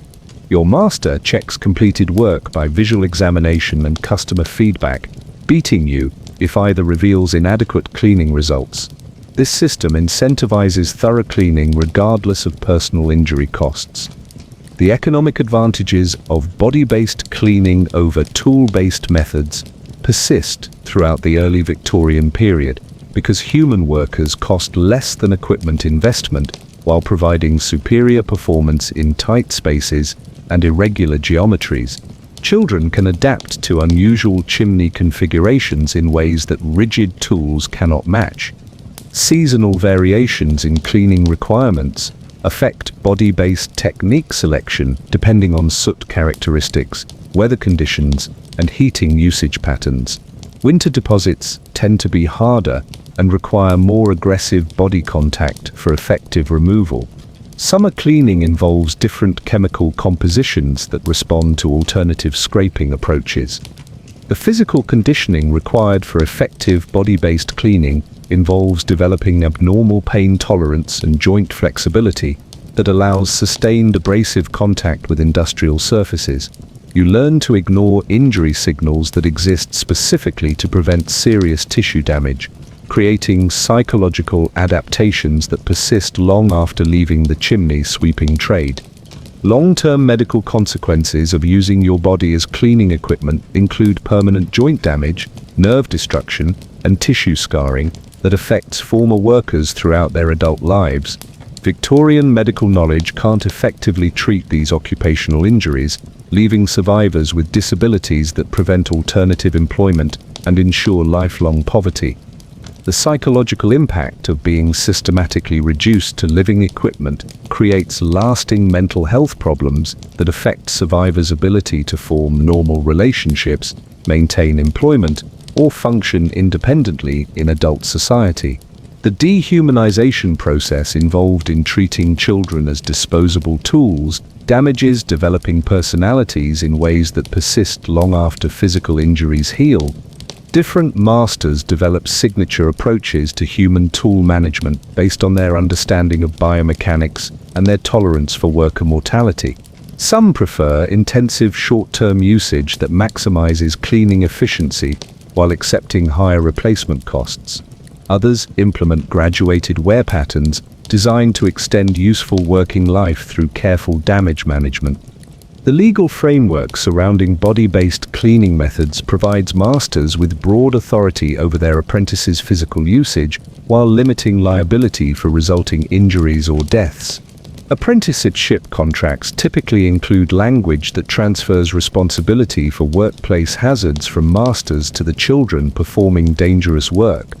Parliamentary investigations eventually document body-based cleaning as systematic practice across the chimney sweeping industry rather than occasional abuse by individual masters. The testimony reveals that using children as living tools represents standard business practice rather than exceptional cruelty requiring legal intervention. Reform movements use evidence of systematic dehumanization to argue that chimney sweeping as traditionally practiced violates basic principles of human dignity regardless of economic efficiency considerations. They advocate for mechanical cleaning methods that eliminate the need for human contact with toxic materials and abrasive surfaces.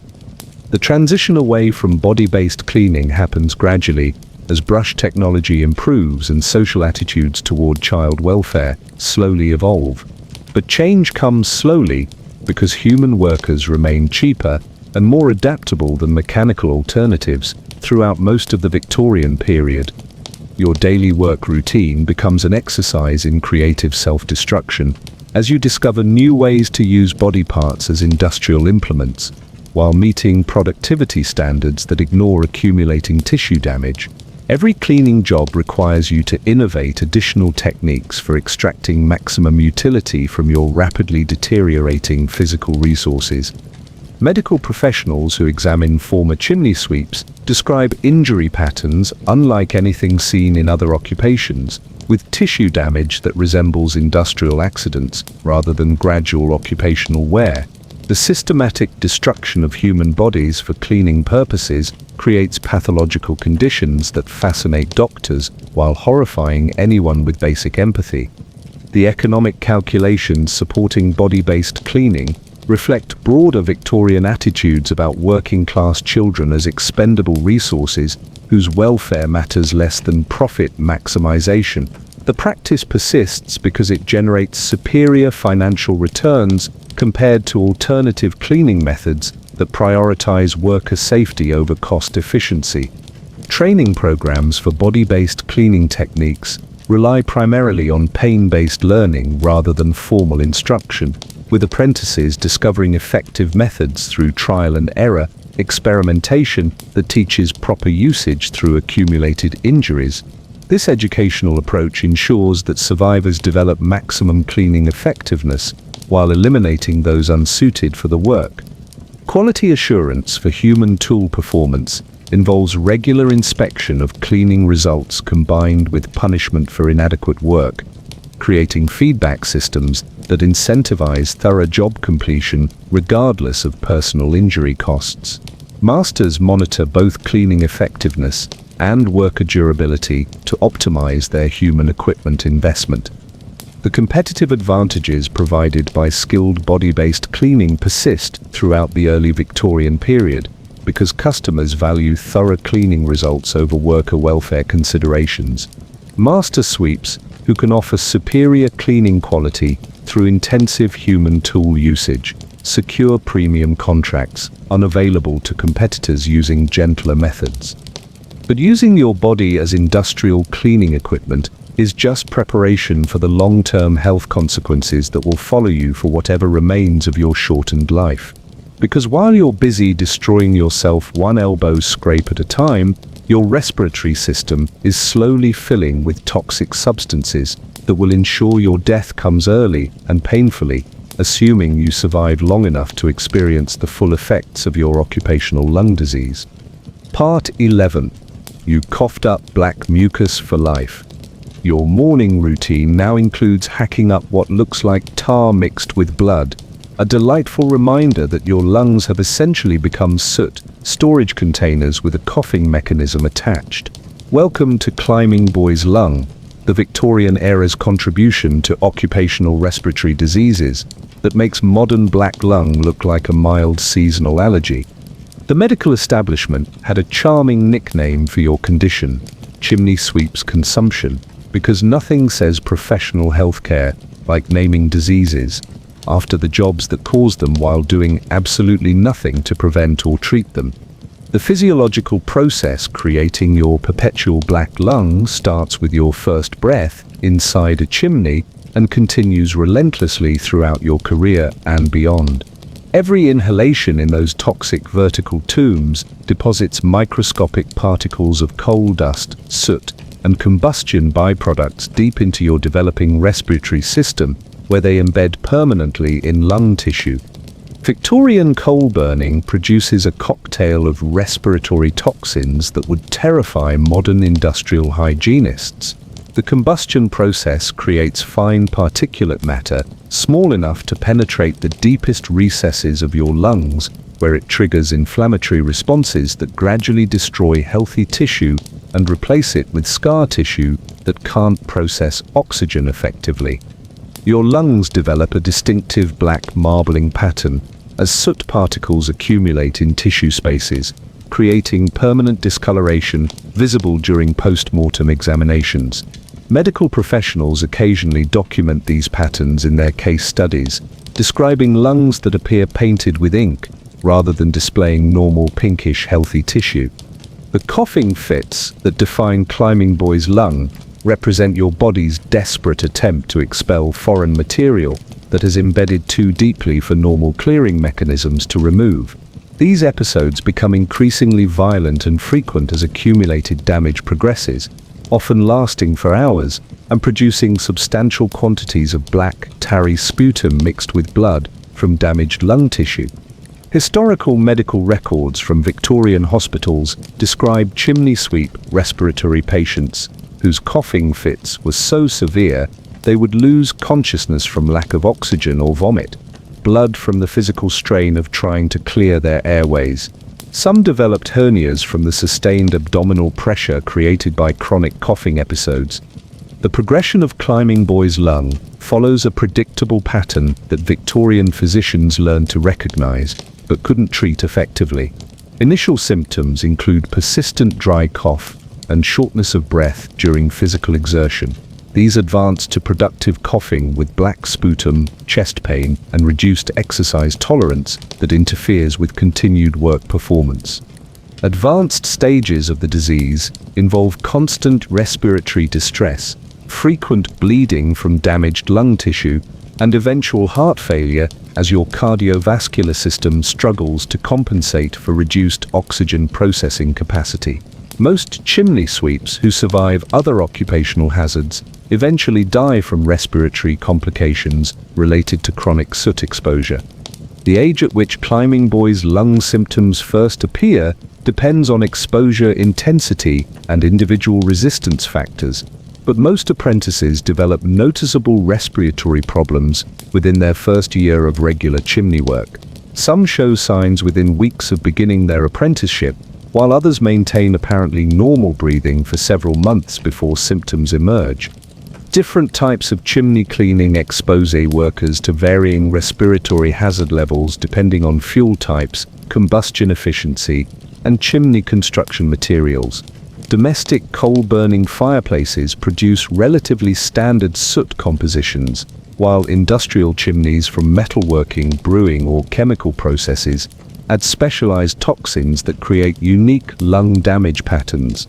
The breathing techniques required for working in confined, toxic spaces compound the lung damage caused by simple particle exposure.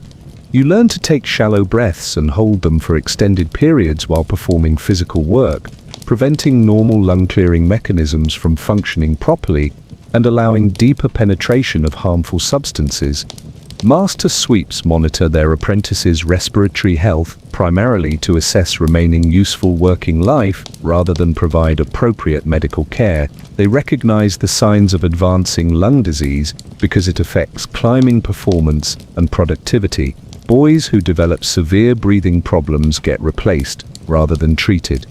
The economic calculations surrounding respiratory disease reflect broader Victorian attitudes about worker expendability and medical care costs.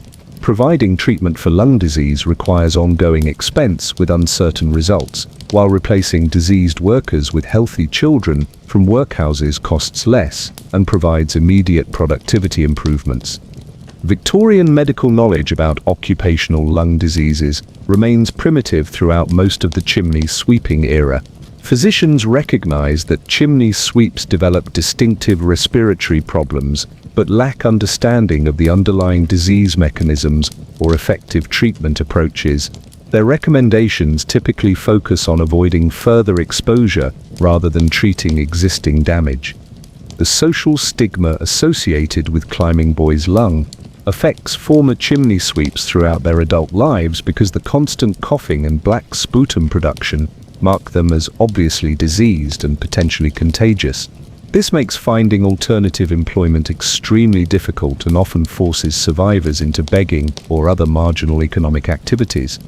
Different geographic regions create varying respiratory hazard profiles depending on local coal quality, industrial activities, and climate conditions. London's notorious air pollution compounds chimney sweep lung exposure by adding ambient particulates to occupational hazards. Provincial areas with cleaner air might offer slightly better conditions, but the chimney work itself remains uniformly devastating to respiratory health. The psychological impact of knowing that your breathing problems will worsen progressively throughout your shortened life creates anxiety and depression that compounds the physical effects of lung disease. Many former chimney sweeps develop fatalistic attitudes about their health that affect their motivation to seek alternative employment or maintain basic self-care. Parliamentary investigations into chimney sweep working conditions document respiratory disease as universal consequence of the work rather than occasional occupational hazard. Medical testimony reveals that every chimney sweep examined shows signs of lung damage, with severity correlating directly to length of employment and intensity of exposure. Reform movements use evidence of systematic respiratory destruction to argue that chimney sweeping, as traditionally practiced, constitutes deliberate poisoning of children rather than legitimate employment. They advocate for mechanical cleaning methods that eliminate human exposure to toxic environments and combustion byproducts. The long-term survival rates for workers with advanced climbing boys' lung reflect the progressive nature of the disease and the absence of effective Victorian medical treatments. Most affected workers die within a few years of developing severe symptoms, though some survive longer with severely reduced quality of life and constant respiratory distress. Medical professionals who study occupational lung diseases eventually recognize climbing boys' lung as one of the most severe forms of pneumoconiosis documented in Victorian industry. The combination of toxic particle exposure, confined space breathing, and physical stress creates lung damage patterns that exceed those seen in coal mining or other traditionally dangerous occupations. The economic incentives, supporting continued exposure to respiratory hazards, persist throughout the early Victorian period because alternative cleaning methods remain more expensive than human workers whose medical costs are externalized to families, parishes, or early death. This creates market pressures that maintain dangerous working conditions despite clear evidence of systematic health destruction. Seasonal variations in respiratory symptoms affect climbing boys' lung sufferers throughout the year, with winter months typically bringing increased breathing difficulties due to cold air, higher pollution levels, and increased heating demand that requires more intensive chimney work.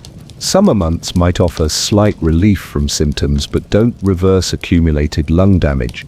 The treatment options available to chimney sweeps with respiratory disease reflect the same brutal economic logic applied to other aspects of their healthcare. No treatment unless symptoms prevent continued work. No preventive care because healthy workers are cheaper to replace than maintain. No long-term support because former workers become someone else's financial responsibility. Your daily existence becomes dominated by the constant reminder that every breath is more difficult than it should be. Every physical exertion triggers coughing fits, and every black glob of sputum represents irreversible damage to organs you need for basic survival.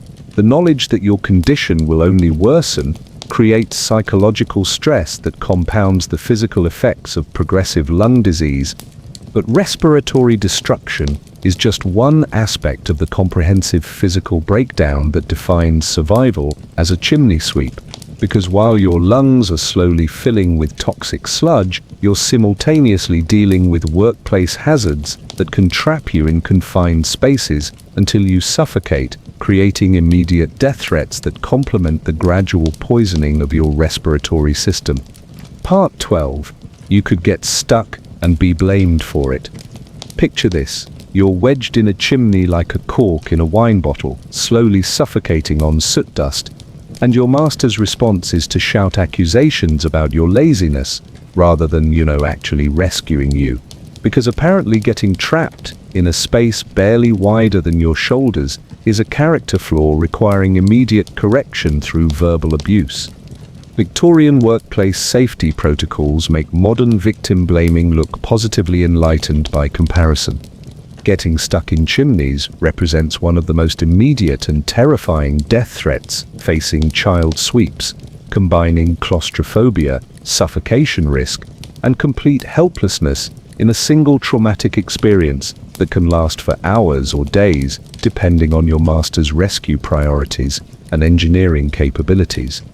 The mechanical process of becoming wedged in chimney spaces typically occurs during navigation of irregular passages, sudden contractions in flue dimensions, or when accumulated debris creates unexpected obstacles that prevent normal climbing movement. Once stuck, your body becomes effectively locked in position by friction and pressure that increases with any struggle to escape. Your master's initial response to stuck worker situations reveals the priorities underlying chimney sweep business operations. Rather than immediately implementing rescue procedures, most masters first attempt to motivate extraction through encouragement techniques, essentially trying to scare or hurt you into freeing yourself rather than addressing the structural problems causing the entrapment. The blame assignment process begins immediately when encouragement fails to produce results. Your master concludes that getting stuck represents personal failure rather than workplace hazard, reasoning that properly motivated workers should overcome any physical obstacles through determination and effort. This logic conveniently shifts responsibility from dangerous working conditions to character defects in trapped children. Historical documentation of stuck worker incidents reveals systematic patterns of blame assignment across the chimney sweeping industry rather than occasional responses by particularly cruel masters. Parliamentary investigations record multiple testimonies describing masters who punished apprentices for getting stuck, rather than modifying dangerous working conditions that created entrapment risks. The economic calculations surrounding stuck worker rescue reflect broader Victorian attitudes about child labor costs versus property damage expenses. Masters must balance the cost of chimney modification required for extraction against the replacement cost of dead apprentices, often concluding that buying new workers costs less than extensive rescue efforts. Different types of entrapment create varying rescue challenges depending on location, accessibility, and the specific mechanical factors causing the jam. Boys stuck in straight vertical flues might be extracted through rope systems if proper equipment is available.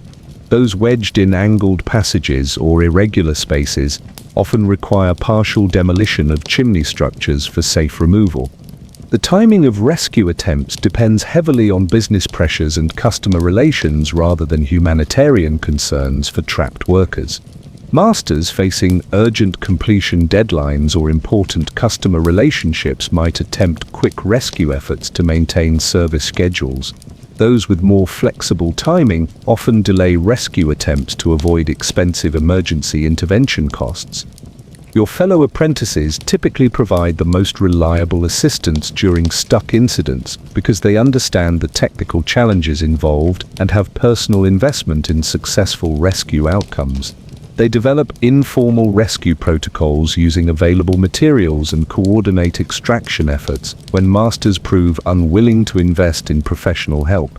The psychological impact of entrapment experiences creates lasting trauma that affects survivors throughout their remaining time in the chimney sweeping trade and beyond.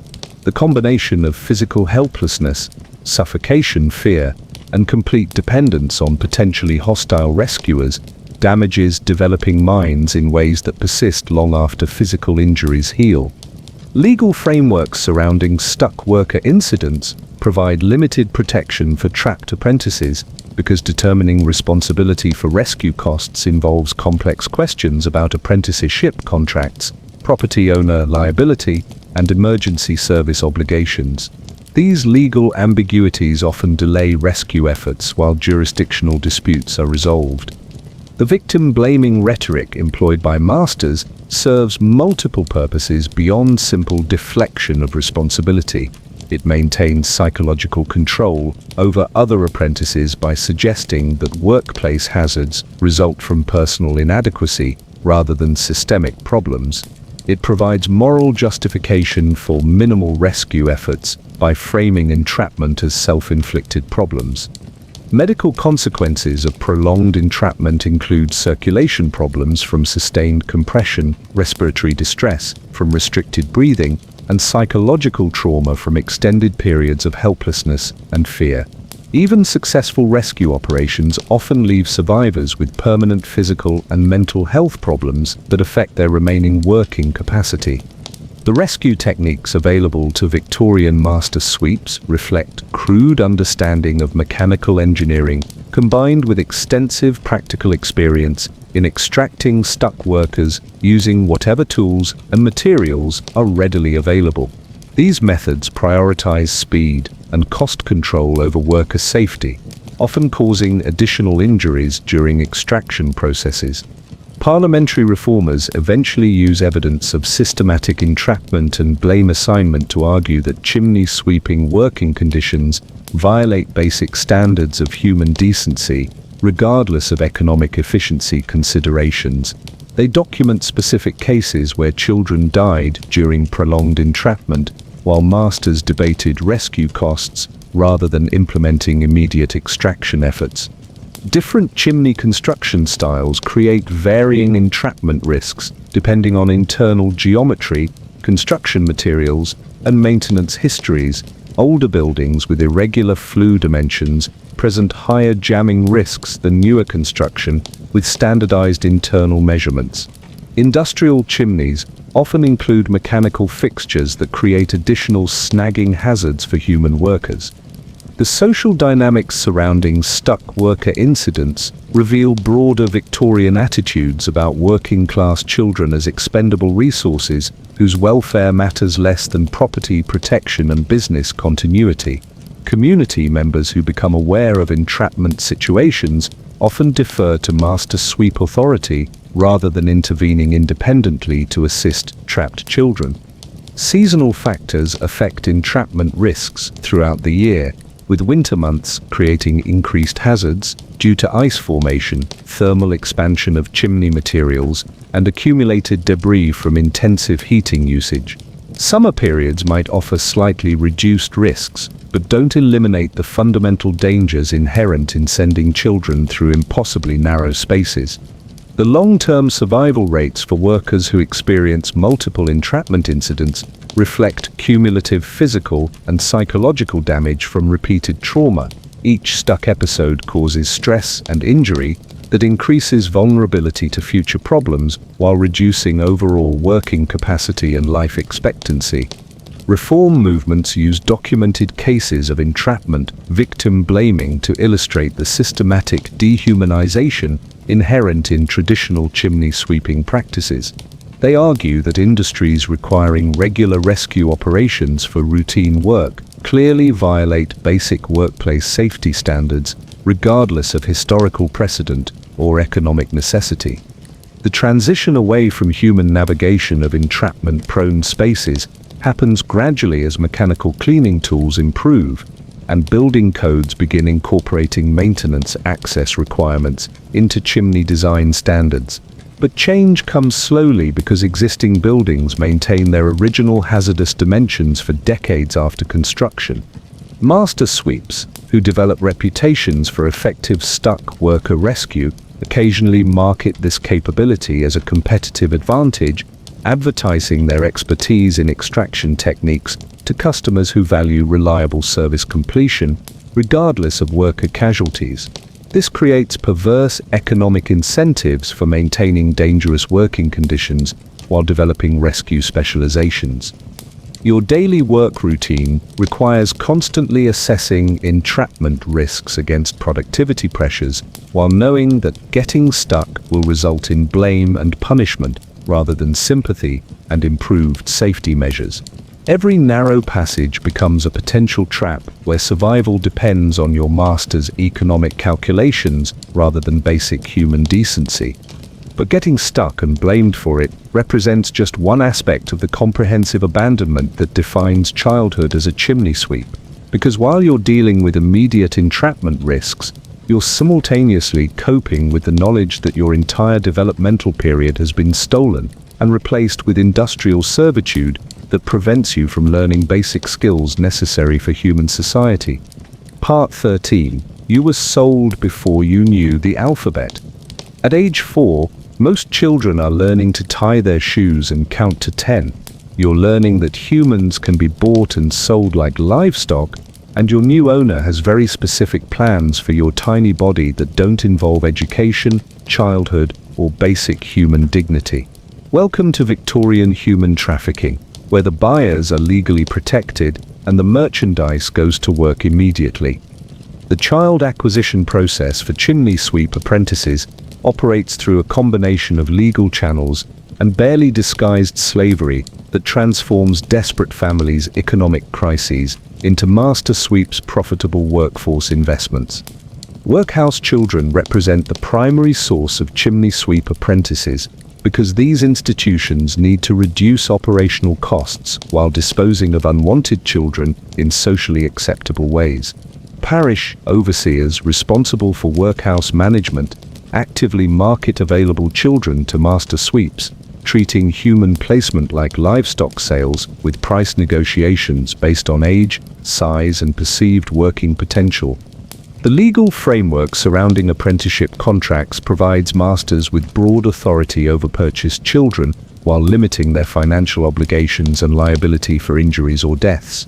These contracts typically bind children until age 21 or death, whichever comes first, creating essentially permanent ownership relationships disguised as educational opportunities. Your parents, assuming they're still alive and involved in the sale decision, receive immediate cash payments that temporarily relieve whatever economic pressures forced them to consider selling their children. The amounts vary based on local market conditions, child characteristics, and negotiating power, but rarely exceed the cost of a decent meal or week's rent for working-class families.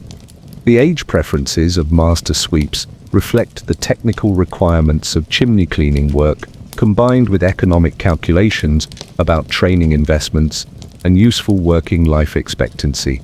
Children aged 4 to 6 provide optimal size for narrow chimney access, while offering sufficient life expectancy to justify training costs and generate profitable returns on investment. Educational background becomes completely irrelevant during the acquisition process because master sweeps require workers, not students.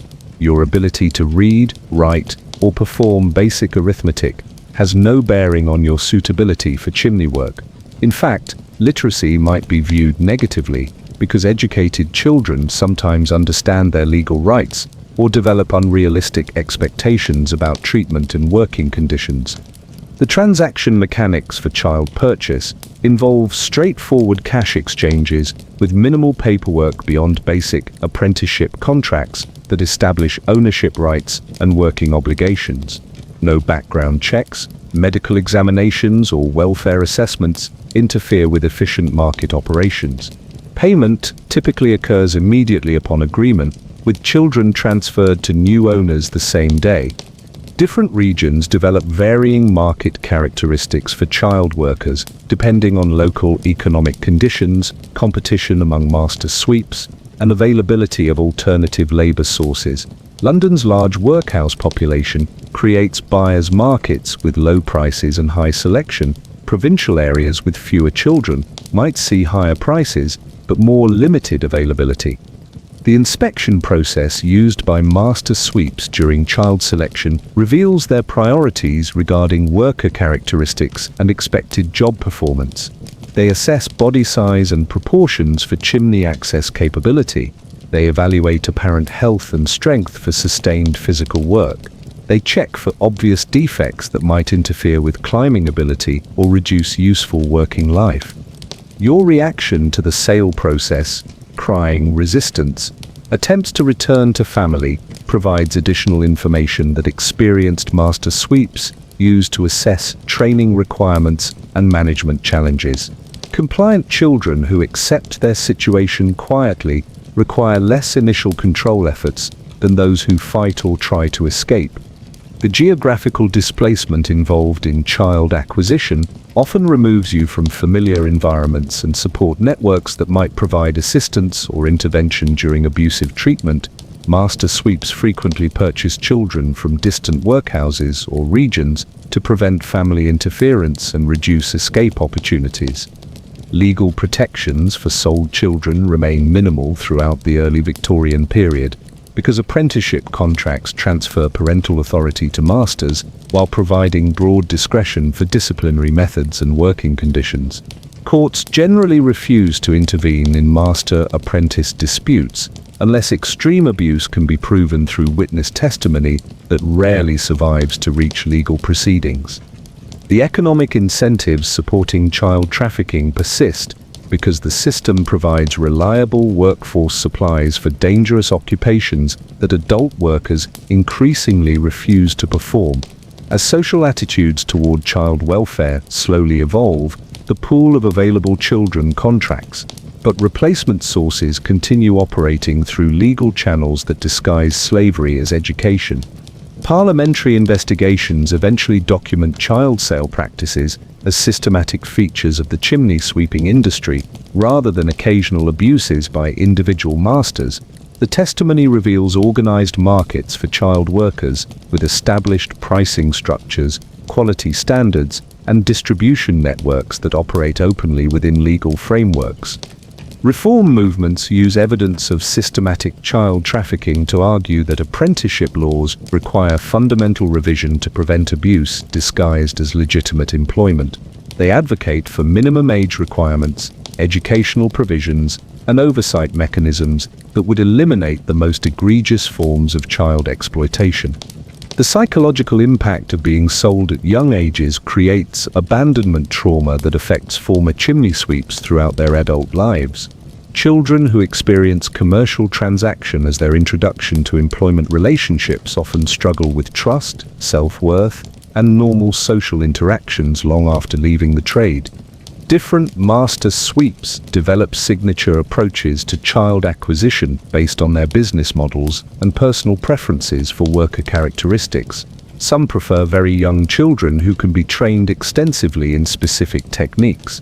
Others favor slightly older boys with more physical strength for demanding cleaning jobs. A few specialize in purchasing children with particular physical attributes suited for specialized chimney types. The seasonal timing of child purchases reflects business cycles in the chimney sweeping industry, with increased acquisition activity during autumn months as masters prepare for winter heating season demands. Spring purchases might focus on replacing workers lost during intensive winter employment or expanding operations for expected business growth. Training programs for newly acquired children involve systematic destruction of previous social conditioning, combined with intensive instruction in chimney sweeping techniques and submission to authority. The process typically takes several weeks of concentrated effort to transform independent children into compliant workers suitable for dangerous employment. Medical care for purchased children focuses entirely on maintaining working capacity rather than general health or developmental needs. Masters invest in basic nutrition and injury treatment sufficient to preserve productivity while avoiding expenses that don't generate direct returns on their workforce investment. The replacement rates for child workers reflect high mortality and disability rates in chimney sweeping, combined with natural growth that eventually makes workers too large for narrow chimney access. Most masters need to purchase new children every 2 to 3 years to maintain optimal workforce compositions for their business requirements. Social attitudes toward child sale vary significantly across different class and regional boundaries, with working-class families often viewing it as unfortunate necessity, while middle-class observers express moral concern without implementing practical interventions. This class-based response pattern allows systematic trafficking to continue with minimal interference from reform efforts. The documentation requirements for child apprenticeship remain minimal throughout most of the Victorian period, creating opportunities for masters to acquire children through informal arrangements that provide even less protection than official contracts. Some transactions involve no paperwork at all, relying entirely on cash payments and verbal agreements between adult parties. Long-term outcomes for children sold into chimney sweeping reflect the cumulative effects of systematic abuse, educational deprivation, and social isolation that create permanent disadvantages affecting adult employment prospects and social integration. Most survivors struggle with poverty, health problems, and social dysfunction throughout their shortened lives. Your daily existence becomes defined by the knowledge that you are property rather than a person, owned by someone who views you as equipment rather than human being deserving basic consideration. This fundamental relationship shapes every aspect of your experience, while creating psychological damage that persists long after legal ownership technically ends.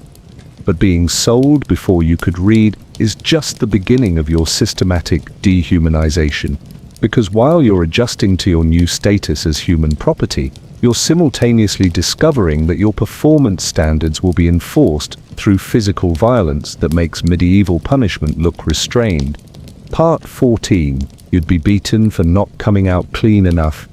You emerge from a chimney looking like you've been dipped in ink, bleeding from multiple wounds, barely able to breathe through the soot clogging your airways. Your master takes one look at the chimney and decides there's still some dust visible on the walls. Time for your performance review, which involves getting thrashed until you can't stand up properly. Victorian quality control makes modern perfectionist managers look like casual underachievers. The cleanliness standards expected by customers and enforced by master sweeps operate on principles of visual perfection that ignore the physical limitations and safety concerns of child workers. Chimneys must appear completely free of soot, debris, and staining, regardless of the human cost required to achieve these results. Your master's inspection process begins immediately upon your emergence from completed cleaning jobs, with assessment criteria that focus entirely on visible results rather than effort expended or risks survived. He examines chimney walls for remaining deposits, checks corners and crevices for mist accumulations, and tests draft performance to ensure optimal heating efficiency. The beating implements used for quality enforcement vary depending on your master's preferences and available materials, but typically include leather straps, wooden paddles, rope ends, or whatever improvised weapons provide effective pain delivery without causing immediately visible injuries that might alarm customers or authorities. Different types of cleaning failures result in varying punishment severities based on economic consequences and customer satisfaction risks. Minor imperfections might earn moderate beatings focused on motivation enhancement. Complete cleaning failures that require return visits result in severe punishment designed to prevent future inadequate performance through lasting physical memory. The timing of quality control beatings follows predictable patterns related to customer expectations and business pressures. Failures discovered during customer inspection result in immediate severe punishment because they threaten master sweep reputations and future contract opportunities. Problems identified during routine follow-up checks might receive delayed punishment after completing other scheduled work. Historical documentation from parliamentary investigations reveals systematic beating practices across the chimney sweeping industry rather than occasional abuse by particularly cruel masters. Witnesses testify that physical punishment for inadequate cleaning represents standard business practice rather than exceptional disciplinary measures requiring legal intervention. The economic logic supporting quality control violence reflects market pressures that prioritize customer satisfaction over worker welfare. Master sweeps, who develop reputations for incomplete cleaning, lose contracts to competitors offering superior results, creating powerful incentives for achieving perfection through whatever methods prove necessary. Your fellow apprentices learn to recognize the warning signs of inadequate cleaning jobs and develop strategies for avoiding quality control punishment when possible. They share techniques for final inspection of completed work, identify common problem areas that require extra attention, and warn each other about particularly demanding customers or difficult chimney configurations. The physical consequences of repeated quality control beatings accumulate over time to create permanent injuries that compound other occupational health problems. Sustained beatings damage muscle tissue, create chronic pain conditions, and increase susceptibility to infections and other medical complications that further reduce working capacity. The psychological conditioning created by quality control punishment teaches apprentices to internalize impossible performance standards while accepting responsibility for factors beyond their control. You learn that customer dissatisfaction automatically translates to personal failure, requiring physical correction regardless of circumstances that might explain inadequate results. Different customers develop varying cleanliness expectations based on their social status, heating requirements, and personal preferences for chimney maintenance standards. Wealthy households expect perfection that exceeds normal technical capabilities. Working-class customers might accept adequate cleaning but still demand value for money spent on professional services. The seasonal intensity of quality control enforcement varies throughout the year based on business cycles and customer demand patterns. Winter heating season brings increased scrutiny because customers rely heavily on properly functioning chimneys. Summer maintenance work might allow slightly relaxed standards because heating performance is less immediately critical. Master sweeps track their apprentices' cleaning quality performance over time and adjust punishment strategies accordingly. Boys who consistently meet standards receive reduced beating frequency, while those who struggle with quality requirements face escalating punishment designed to improve performance through increased pain motivation. The legal framework surrounding apprentice discipline provides masters with broad authority to use physical punishment for performance management while limiting accountability for resulting injuries or deaths. Courts generally view beating as acceptable disciplinary method, unless extreme abuse can be proven through witness testimony that rarely reaches legal proceedings. Parliamentary reformers eventually document systematic quality control, beating as routine feature of chimney sweeping employment rather than occasional disciplinary measure. Their investigations reveal organized punishment systems with established protocols for different types of cleaning failures and performance problems. Medical treatment for quality control injuries follows the same economic logic applied to other chimney sweep healthcare. No care unless injuries prevent continued work. No preventive treatment because healthy workers are cheaper to replace than maintain. No long-term support because former workers become someone else's responsibility. The competitive pressures supporting quality control violence intensify during periods when multiple master sweeps compete for the same contracts. Those who can guarantee superior cleaning results through intensive performance management gain market advantages that justify whatever punishment methods prove necessary for achieving customer satisfaction. Different master sweeps develop signature approaches to quality control enforcement based on their understanding of effective motivation techniques and their tolerance for worker mortality. Some prefer immediate severe punishment that creates lasting deterrent effects. Others implement graduated punishment systems designed to improve performance while preserving workforce capacity. The social acceptance of quality control beating reflects broader Victorian attitudes about appropriate discipline for working-class children and acceptable management techniques for dangerous occupations. Physical punishment is viewed as necessary character development rather than systematic abuse requiring intervention or reform. Reform movements use evidence of systematic quality control violence to argue that industries requiring regular beating of child workers violate basic standards of human decency regardless of customer satisfaction considerations. They advocate for mechanical cleaning methods that achieve superior results without relying on punishment-driven performance management. The long-term survival rates for workers subjected to regular quality control beatings reflect cumulative physical and psychological damage from repeated trauma. Each punishment episode causes injury and stress that increases vulnerability to other occupational hazards while reducing overall life expectancy and working capacity. Your daily work routine becomes defined by constant fear of post-job inspection and potential punishment for factors often beyond your control. Every cleaning assignment carries the risk of beating based on customer expectations, chimney conditions, or your master's business pressures rather than actual effort or performance quality. But quality control beatings represent just one aspect of the comprehensive educational deprivation that characterizes childhood as a chimney sweep.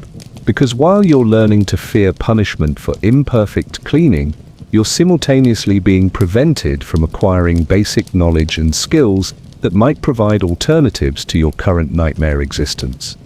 Part 15. Your eyes, ears, and gums leaked soot for days. You think the workday ends when you climb out of the chimney, but the chimney refuses to leave you. For days afterward, black gunk seeps from every opening in your head, like your skull has become a leaky soot container. Your tears are black. Your earwax is black. Your saliva looks like ink. You've essentially become a human printer cartridge with emotions.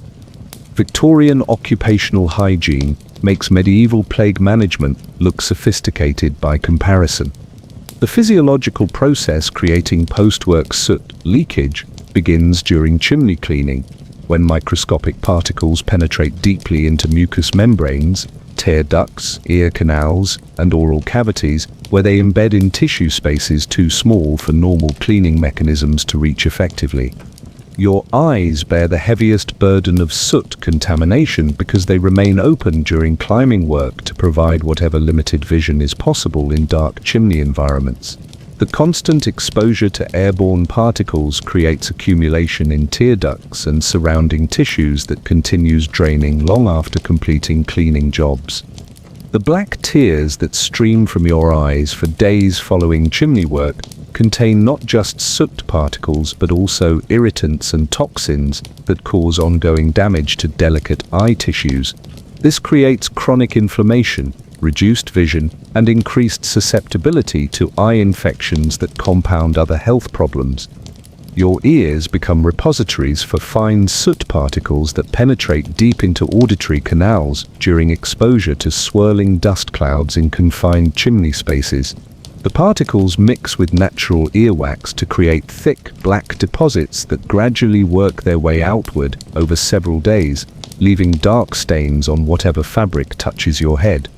The auditory consequences of prolonged soot exposure include reduced hearing capacity as accumulated particles interfere with normal sound transmission through blocked ear canals.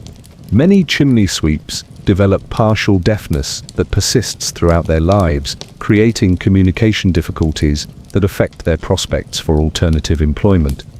Your mouth and gums suffer particularly severe contamination because breathing through your mouth during physical exertion in dusty environments ensures direct contact between soot particles and oral tissues.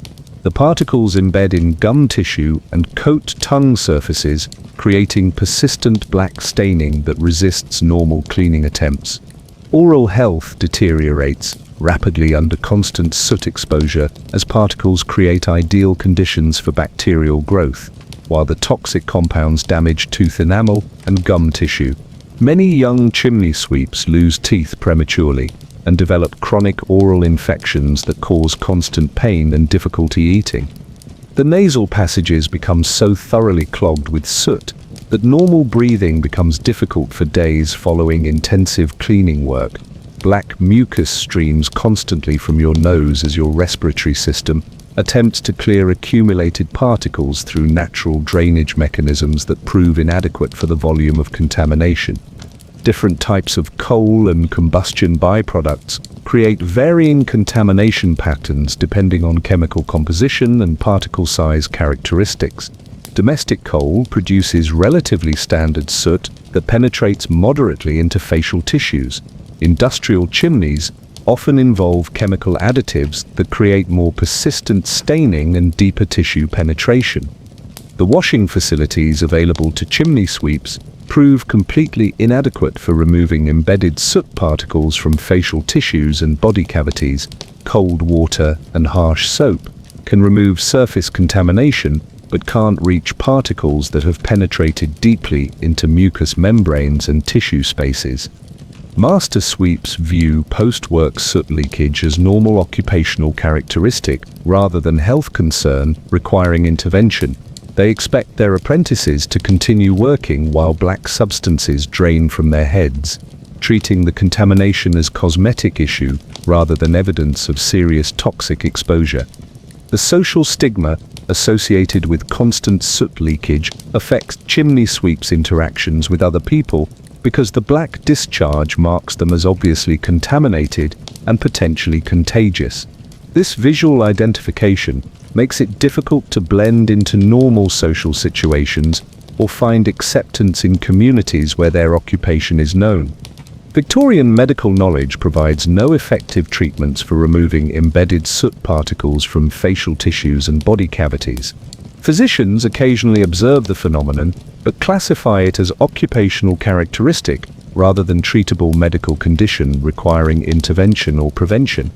The duration of post-work soot leakage varies depending on exposure intensity, individual physiology, and the specific types of particles encountered during cleaning work. Some boys experience drainage for just a few days after routine jobs. Others leak black substances for weeks following particularly intensive or toxic cleaning assignments.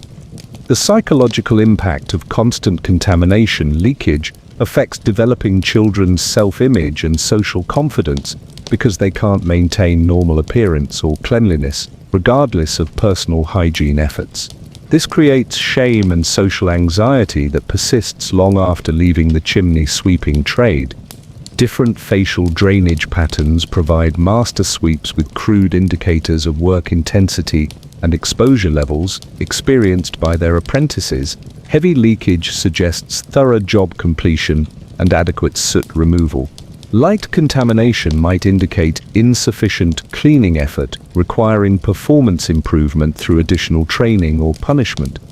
The cumulative effects of repeated soot contamination create permanent changes in facial tissue composition and drainage patterns that affect former chimney sweeps throughout their adult lives. Many continue experiencing occasional black discharge years after leaving the trade, creating ongoing reminders of their childhood occupation. Parliamentary investigations document persistent soot leakage as universal experience among chimney sweep workers rather than occasional consequence of particularly dirty jobs. Medical testimony reveals that every examined worker shows evidence of embedded contamination that continues affecting them long after completing specific cleaning assignments. The economic costs of persistent contamination include reduced social acceptance that affects former workers' employment prospects and marriage opportunities. People who continue leaking black substances face discrimination that limits their access to alternative occupations and normal social relationships. Reform movements use evidence of systematic contamination to illustrate the dehumanizing effects of chimney sweeping work on developing children. They argue that occupations requiring workers to become permanently stained with toxic substances violate basic standards of human dignity, regardless of economic necessity. The cleaning techniques attempted by chimney sweeps to manage persistent soot leakage include various folk remedies and improvised treatments that typically prove ineffective against embedded particles. Some try saltwater rinses, others use vinegar solutions, but most learn to accept the contamination as a permanent aspect of their occupation. Seasonal variations in contamination intensity reflect changes in heating patterns and soot composition throughout the year. Winter cleaning often produces heavier particle loads that create more persistent leakage. Summer maintenance might involve different fuel residues that create varying contamination characteristics. The long-term health consequences of chronic facial contamination include increased risks of cancer, respiratory disease, and other conditions associated with prolonged toxic exposure. The particles that continue leaking from facial tissues represent ongoing poison delivery that affects organ systems throughout the body. Your daily routine includes constant management of embarrassing discharge that marks you as obviously different from normal children, while serving as permanent reminder of your degraded social status. The black tears, mucus, and saliva become symbols of your systematic dehumanization through industrial poisoning. The social dynamics around contaminated workers reveal broader Victorian attitudes about working-class children as expendable resources whose appearance and health matter less than their economic productivity. The acceptance of permanent staining as normal occupational characteristic reflects society's willingness to sacrifice children's welfare for industrial efficiency.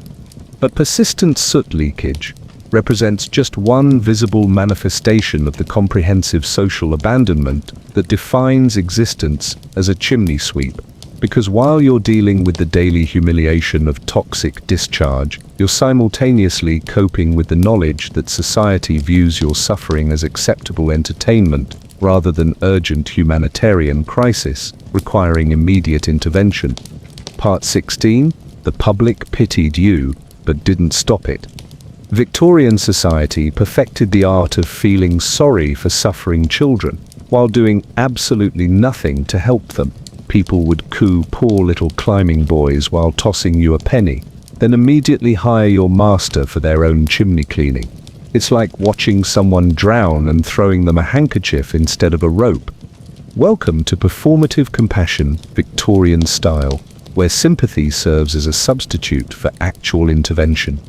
The social dynamics surrounding public awareness of chimney sweep abuse reveal the complex mechanisms through which societies maintain systematic oppression while preserving their collective self-image as moral and compassionate. Widespread knowledge of child suffering coexists with systematic inaction that perpetuates the very conditions generating public sympathy. Street encounters between chimney sweeps and ordinary citizens create regular opportunities for displays of pity, that serve important psychological functions for observers while providing minimal practical benefit to the children receiving attention. These interactions allow middle-class pedestrians to demonstrate their moral sensitivity while avoiding any meaningful commitment to addressing underlying problems. The penny-throwing ritual represents the perfect encapsulation of Victorian charitable attitudes, providing immediate emotional satisfaction for donors while ensuring that recipients remain dependent on continued goodwill rather than achieving actual improvement in their circumstances. The trivial amounts involved demonstrate that public sympathy operates primarily for the benefit of sympathizers rather than sufferers.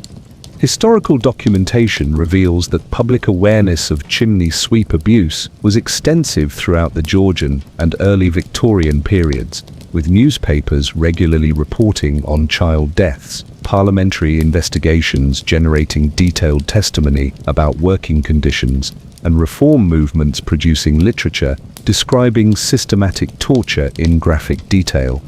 The persistence of abuse, despite widespread public knowledge, suggests that awareness alone provides insufficient motivation for social change when economic interests and established practices resist reform efforts. Knowledge without action becomes complicity disguised as concern, allowing systematic oppression to continue with social approval. Different social classes develop varying approaches to managing their awareness of chimney sweep suffering while maintaining the economic relationships that sustain the abuse. Working-class families who hire sweeps often express sympathy while emphasizing their own economic constraints.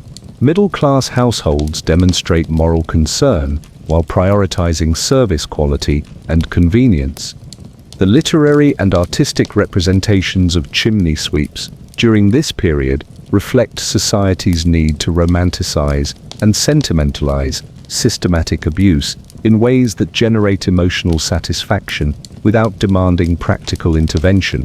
Poets write touching verses about poor climbing boys, while artists create sympathetic illustrations that make suffering picturesque rather than actionable.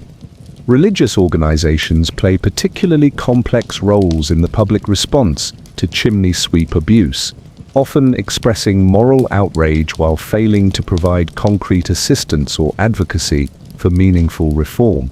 Sunday sermons might deplore child suffering, while congregations continue employing the same masters responsible for the abuse they claim to condemn. The parliamentary reform process illustrates how political systems can accommodate public pressure for change while preserving fundamental economic relationships that benefit established interests. Investigations, committee reports, and legislative debates create the appearance of responsive government while actual enforcement remains minimal and ineffective.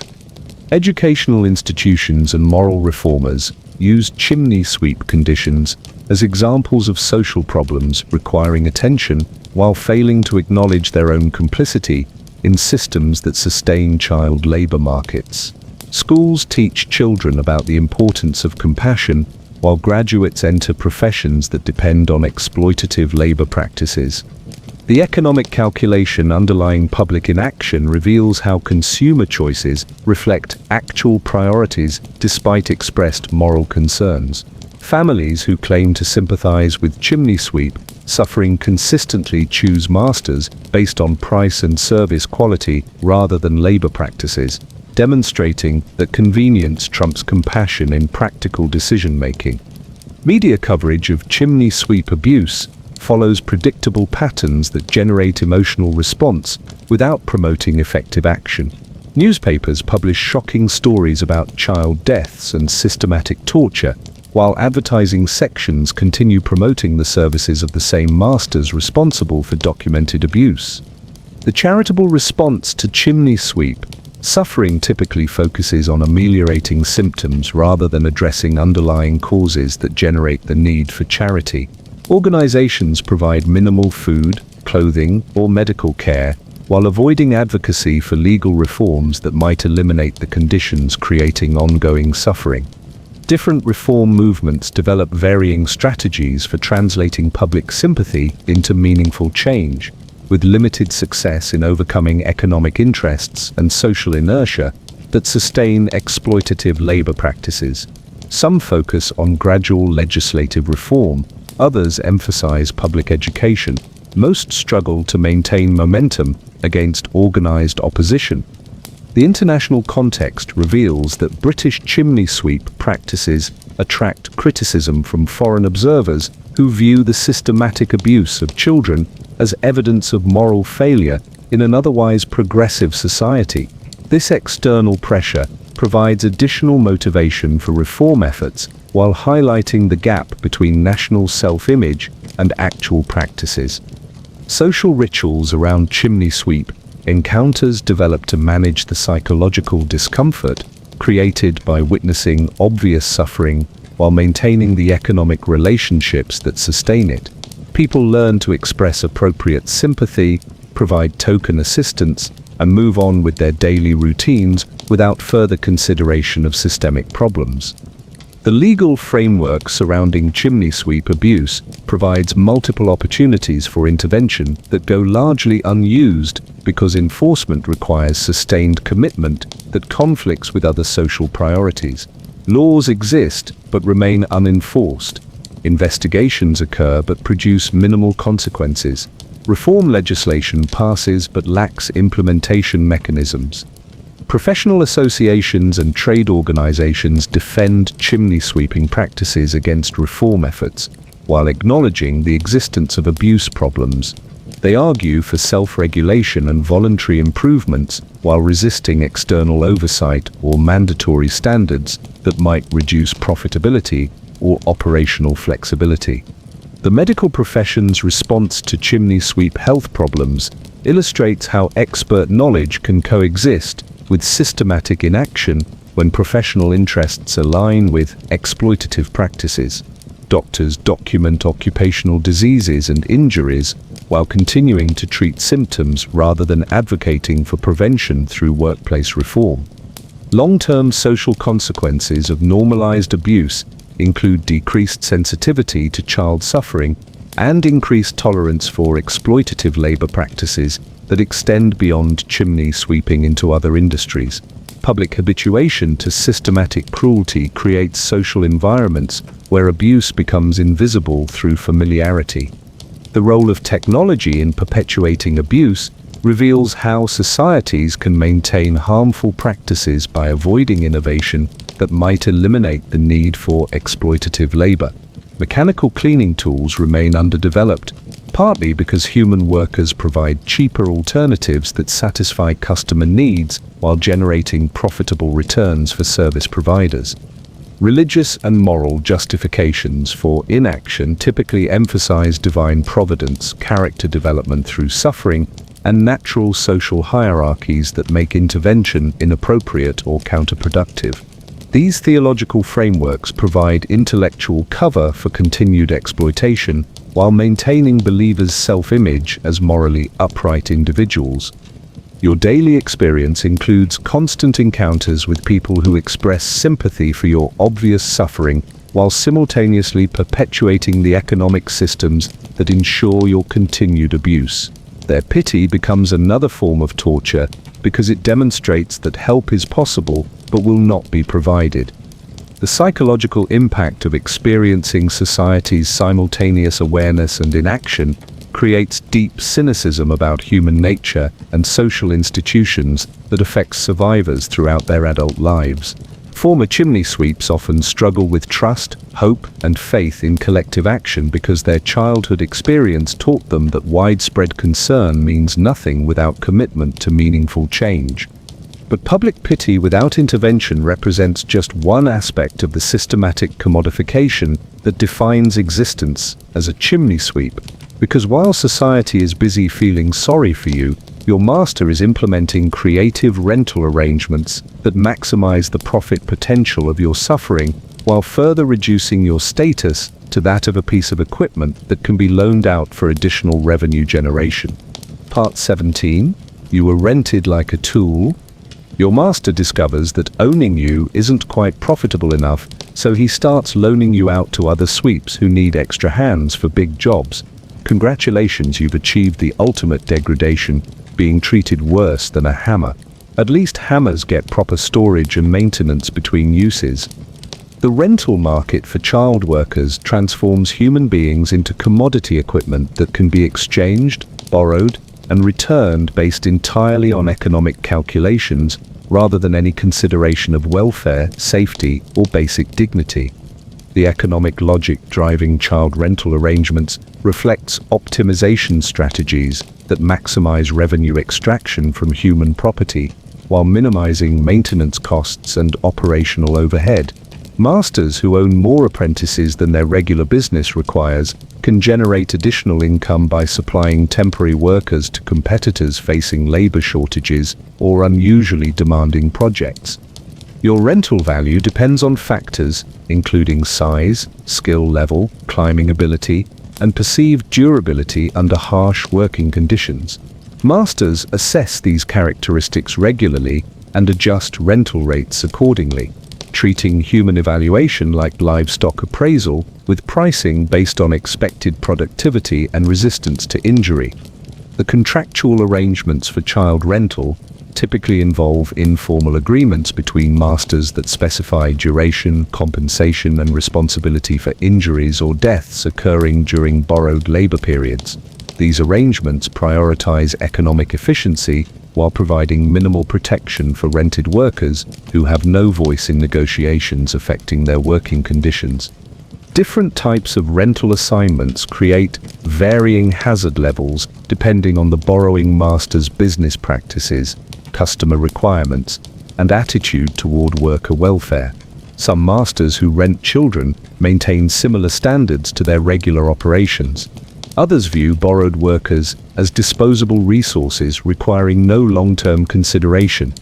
The transportation logistics for rental assignments often involve moving children significant distances to reach temporary work locations, creating additional stress and disorientation that compounds the normal difficulties of chimney sweeping work. You might be delivered to unfamiliar masters in unknown areas without orientation or preparation for different working conditions. Historical documentation reveals extensive rental networks operating throughout major industrial centers, where master sweeps regularly exchange workers based on seasonal demand patterns, specialized job requirements, and temporary labor shortages. These networks operate openly within legal frameworks that treat child workers as property, subject to commercial lending arrangements. The supervision standards applied to rented workers typically provide less protection than regular employees receive because borrowing masters have no long-term investment in maintaining worker health or developing skills. Temporary workers face increased risks of abuse, neglect, and dangerous assignment because their injuries don't affect the borrowing master's future productivity. Your legal status during rental periods becomes particularly precarious because responsibility for your welfare shifts between masters who may dispute liability for injuries or medical care needs. This jurisdictional confusion often leaves rented workers without access to whatever minimal protections their original contracts might have provided. The payment systems for child rental typically involve direct cash transfers between masters without any compensation reaching the rented workers themselves. You generate income for multiple adults while receiving no direct benefit from arrangements that increase your workload and exposure to dangerous conditions. Quality control for rented workers focuses entirely on productivity and customer satisfaction rather than safety or appropriate treatment. Borrowing masters evaluate rented children based on cleaning effectiveness and compliance with instructions, while showing minimal concern for working methods that might cause injury or long-term health problems. Different regional markets develop varying characteristics for child rental arrangements depending on local competition, seasonal demand patterns, and regulatory enforcement levels. Urban areas with high concentrations of master sweeps create competitive rental markets with standardized pricing. Rural regions might involve more informal arrangements between masters who know each other personally. The return conditions for rented workers reflect the disposable attitude underlying these arrangements. with borrowing masters expected to return human property in working condition, but not necessarily uninjured or healthy. Masters who receive back seriously injured workers might demand compensation, but this focuses on property damage rather than human welfare. Parliamentary investigations eventually document child rental practices as systematic features of the chimney sweeping industry, rather than occasional arrangements between individual masters. The testimony reveals organized markets for temporary workers with established protocols for evaluation, pricing, and exchange that operate within legal commercial frameworks. The psychological impact of rental arrangements creates additional trauma beyond normal chimney sweep abuse, because being loaned out reinforces your status as property while exposing you to unfamiliar masters whose treatment standards and expectations you must learn quickly to avoid punishment. The constant uncertainty about working conditions creates ongoing stress that affects mental health and development.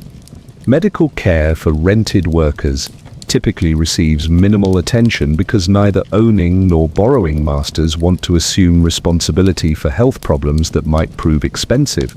Injuries sustained during rental periods often go untreated because of disputes over which master should pay for medical attention. The competitive pressures affecting child rental markets create incentives for masters to maintain worker inventories that exceed their regular business needs while ensuring availability for profitable lending opportunities. This leads to larger apprentice populations than individual businesses require, increasing overall child labor demand. Reform movements eventually use evidence of child rental practices to illustrate the complete commodification of human beings within chimney sweeping industry structures. They argue that systems treating children as loanable equipment violate fundamental principles of human dignity regardless of economic efficiency or legal authorization. The insurance implications of child rental arrangements create complex liability questions when borrowed workers suffer injuries or deaths during temporary assignments. Neither owning nor borrowing masters want to accept financial responsibility for accidents that occur while workers are under shared or disputed supervision. Seasonal fluctuations in rental demand reflect business cycles in the chimney sweeping industry, with peak lending activity during winter heating seasons, when all masters need maximum workforce capacity. Summer periods might see reduced rental activity, but also increased competition for available temporary workers. The long-term survival rates for frequently rented workers reflect accumulated stress and injury from exposure to multiple masters with varying standards and practices. Children who experience regular rental assignments often suffer more severe health problems than those who remain with single masters throughout their apprenticeships. Social attitudes toward child rental reveal broader Victorian acceptance of treating working-class children as economic resources rather than developing human beings deserving protection and education. The practice operates openly because society views such arrangements as legitimate business activities rather than systematic human trafficking. The documentation requirements for child rental remain minimal throughout most of the Victorian period, creating opportunities for informal arrangements that provide even less protection than official apprenticeship contracts. Some rental agreements involve no paperwork at all, relying entirely on trust between masters and cash payments for temporary labor. Your daily existence becomes dominated by uncertainty about whether you'll be working for your regular master or some unknown borrower whose expectations and treatment methods you must discover through painful experience. The constant possibility of rental creates additional anxiety that compounds other sources of stress in your already traumatic life. The economic calculations underlying rental arrangements reveal how thoroughgoing commodification affects every aspect of child workers' existence, reducing them to revenue-generating assets whose value can be optimized through strategic deployment across multiple business operations, rather than maintaining stable working relationships that might provide minimal security. But being rented like a piece of equipment represents just one manifestation of the comprehensive educational abandonment that characterizes childhood as a chimney sweep. because while your body is being loaned out for profit, your mind is being systematically deprived of every form of learning and development that might provide alternatives to your current nightmare existence. Part 18. You had no idea what childhood even was. While other kids your age are learning to play games and make friends, your entire world consists of vertical tunnels, soot, and pain. You've never experienced a single day without work, punishment, or fear. The concept of play is as foreign to you as the idea of flying to the moon. You literally don't know that childhood is supposed to be different from systematic torture. Victorian society discovered that stealing childhoods was remarkably easy when you started early enough and maintained consistent pressure. The systematic elimination of normal childhood experiences begins immediately upon apprenticeship and continues relentlessly throughout your developmental years, preventing you from learning what normal human development looks like or understanding that alternatives to constant suffering exist. Educational deprivation represents the most fundamental aspect of childhood theft, because literacy and numeracy provide pathways to understanding your situation and potentially escaping it. Master sweeps deliberately prevent access to reading, writing, and arithmetic instruction because educated workers develop unrealistic expectations about treatment and rights. Your daily schedule operates on principles of total occupation that eliminate free time, unstructured activity, and opportunity for independent thought or exploration. Every moment is dedicated to work, training, eating, or sleeping, with no allowance for play, curiosity, or personal development that might interfere with productive output. The absence of peer relationships with normal children prevents you from learning about alternative ways of living or developing social skills necessary for functioning in broader society.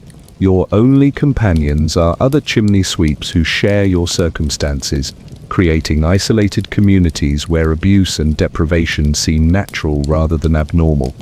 Play activities that promote normal child development. Games, toys, imaginative activities, physical exploration are completely absent from your experience because they serve no productive purpose and might encourage expectations inconsistent with your designated role as human equipment. The concept of fun becomes literally incomprehensible. Historical documentation reveals that educational isolation for chimney sweeps was deliberate policy rather than accidental consequence of working conditions. Masters actively prevented access to schools, churches, and other institutions that might expose children to alternative social arrangements or teach skills that could enable escape from their circumstances. The psychological conditioning required to maintain educational deprivation involves systematic destruction of curiosity and intellectual development through punishment of questions, exploration, or attempts to learn about the world beyond immediate work requirements. You learn that thinking independently leads to pain, so you stop trying. Different masters employ varying approaches to educational prevention based on their understanding of control mechanisms and their assessment of escape risks. Some use active discouragement through punishment of learning attempts. Others rely on total time occupation that prevents exposure to educational opportunities. A few employ more sophisticated psychological manipulation. The social isolation techniques used to maintain childhood theft extend beyond educational deprivation to include prevention of normal community interaction, religious participation, and exposure to family structures that might provide examples of alternative living arrangements. You exist in a controlled environment designed to normalize abuse. Language development suffers severely under systematic educational deprivation because your vocabulary remains limited to work-related terms and basic survival communication. This linguistic restriction affects thinking capacity and reduces your ability to articulate experiences or understand complex concepts that might enable resistance or escape. The economic logic supporting childhood theft reflects calculations that educated workers cost more to maintain while providing less reliable service than those who know nothing beyond their designated tasks. ignorance becomes a valuable commodity that masters preserve carefully through systematic prevention of learning opportunities. Parliamentary investigations eventually document educational deprivation as universal feature of chimney sweep apprenticeships rather than occasional neglect by individual masters. The testimony reveals organized systems for preventing access to education that operate openly within legal frameworks that prioritize master authority over child development. The developmental consequences of complete educational abandonment create permanent disadvantages that affect former chimney sweeps throughout their adult lives. They struggle with basic literacy, numeracy, and social skills that normal education would have provided, limiting their employment options and social integration prospects. Religious education, which might provide moral frameworks for understanding their treatment or developing resistance to abuse, is systematically prevented because exposure to concepts of human dignity and divine protection might interfere with acceptance of systematic degradation. Spiritual development becomes another casualty of controlled childhood theft. The comparison experiences that allow normal children to understand their circumstances relative to others are completely absent from your world because masters prevent exposure to families, schools, and communities where different treatment standards might become apparent. Without comparative knowledge, extreme abuse appears normal. Cultural transmission that normally occurs through family relationships, community participation, and educational institutions is completely disrupted for chimney sweeps who receive no knowledge about history, literature, art, or social customs that might provide intellectual resources for understanding their situation or imagining alternatives.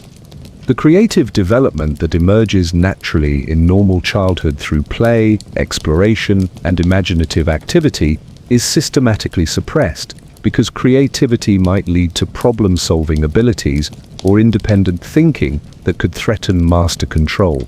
Innovation becomes dangerous when it might enable escape or resistance.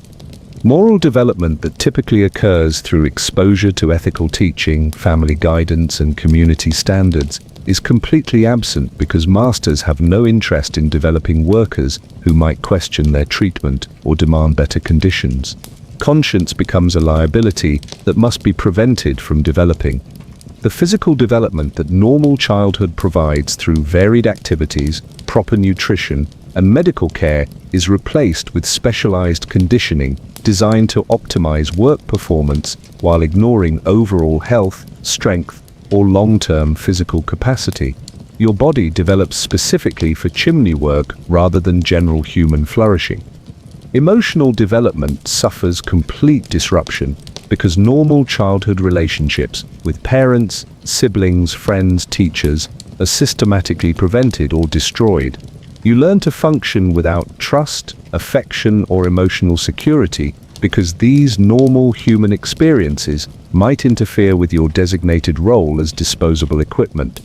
The social skills that children normally develop through interaction with various adults and peers in different contexts remain completely undeveloped because your social world consists entirely of master sweeps and other victims who share your circumstances. You never learn how to navigate normal social relationships or understand appropriate behavioral expectations. Time perception becomes distorted because your life lacks the normal markers that help children understand chronology, seasons, celebrations, and personal growth milestones. Without birthdays, holidays, school terms, or family events, time becomes an endless succession of identical workdays without progression or development. The knowledge systems that normal education provides, understanding of geography, history, science, mathematics, literature, remain completely inaccessible because masters view such learning as unnecessary for workers whose only function involves crawling through toxic spaces. Intellectual curiosity becomes a punishable offense that must be eliminated. Future planning abilities that develop naturally as children learn about adult roles, career options, and life possibilities are systematically prevented because knowledge about alternatives might encourage escape attempts or resistance to current circumstances. you learn to think only about immediate survival rather than long-term possibilities. Your daily existence operates within carefully constructed limits, designed to prevent awareness that childhood could involve experiences other than systematic abuse, educational deprivation, and physical destruction. The theft of your developmental years is so complete that you can't even conceive of what you've lost. But educational abandonment and childhood theft represent just the most visible aspects of a system designed to ensure that even if you somehow survive your apprenticeship, you'll face permanent consequences that guarantee continued suffering throughout whatever remains of your shortened adult life. Because the final horror of the chimney sweep system isn't just what it does to children, it's how thoroughly it destroys any possibility of recovery or normal life afterward. Part 19, you could be locked in a chimney forever. Sometimes you don't come back down. Sometimes your master decides that extracting your body costs more than just bricking up the chimney around you and pretending nothing happened. Your tomb becomes part of the architecture, and future homeowners get central heating with a side of child murder built right into the walls. Victorian property management makes modern corporate callousness look like humanitarian activism. The practice of permanent chimney entombment represents the ultimate expression of treating child workers as disposable equipment whose removal costs more than replacement. When extraction requires expensive chimney modification or structural damage, masters often choose the economical solution of converting workplace accidents into architectural features. The decision-making process for permanent entombment involves straightforward cost-benefit analysis that weighs extraction expenses against business disruption, property damage liability, and replacement worker availability. Dead children, who can't be retrieved economically, become building materials rather than human beings, deserving proper burial. Different circumstances create varying entombment scenarios depending on location of death, chimney construction characteristics, and access options available for body removal. Children who die in narrow, deep flues present the most challenging extraction problems. Those who expire in structural chimneys with complex internal geometry might be impossible to reach without major demolition. The legal framework surrounding permanent entombment provides masters with protection from liability through apprenticeship contracts that transfer responsibility for workplace hazards to the children performing dangerous work. Courts generally view chimney deaths as unfortunate accidents rather than preventable consequences of systematically dangerous employment practices. Historical documentation reveals that permanent entombment was sufficiently common to generate established protocols among master sweeps for handling irretrievable bodies. These procedures prioritize property protection and business continuity while treating human remains as disposal problems, requiring efficient solutions rather than people deserving respectful treatment. The construction techniques used for permanent entombment typically involve sealing chimney openings with bricks and mortar that disguise the presence of human remains while maintaining structural integrity of surrounding walls. These modifications often improve chimney performance by eliminating irregular passages or damaged sections that interfered with proper draft. Property owners who discover entombed remains during renovation or demolition projects face complex legal and practical problems regarding responsibility for removal, identification, and proper burial of children who died decades earlier. Victorian property law provides minimal guidance for handling situations where construction improvements involved incorporating human bodies into building structures. The economic incentives supporting permanent entombment persist throughout the early Victorian period because extraction costs often exceed the value of individual child workers while creating business disruptions that affect profitability.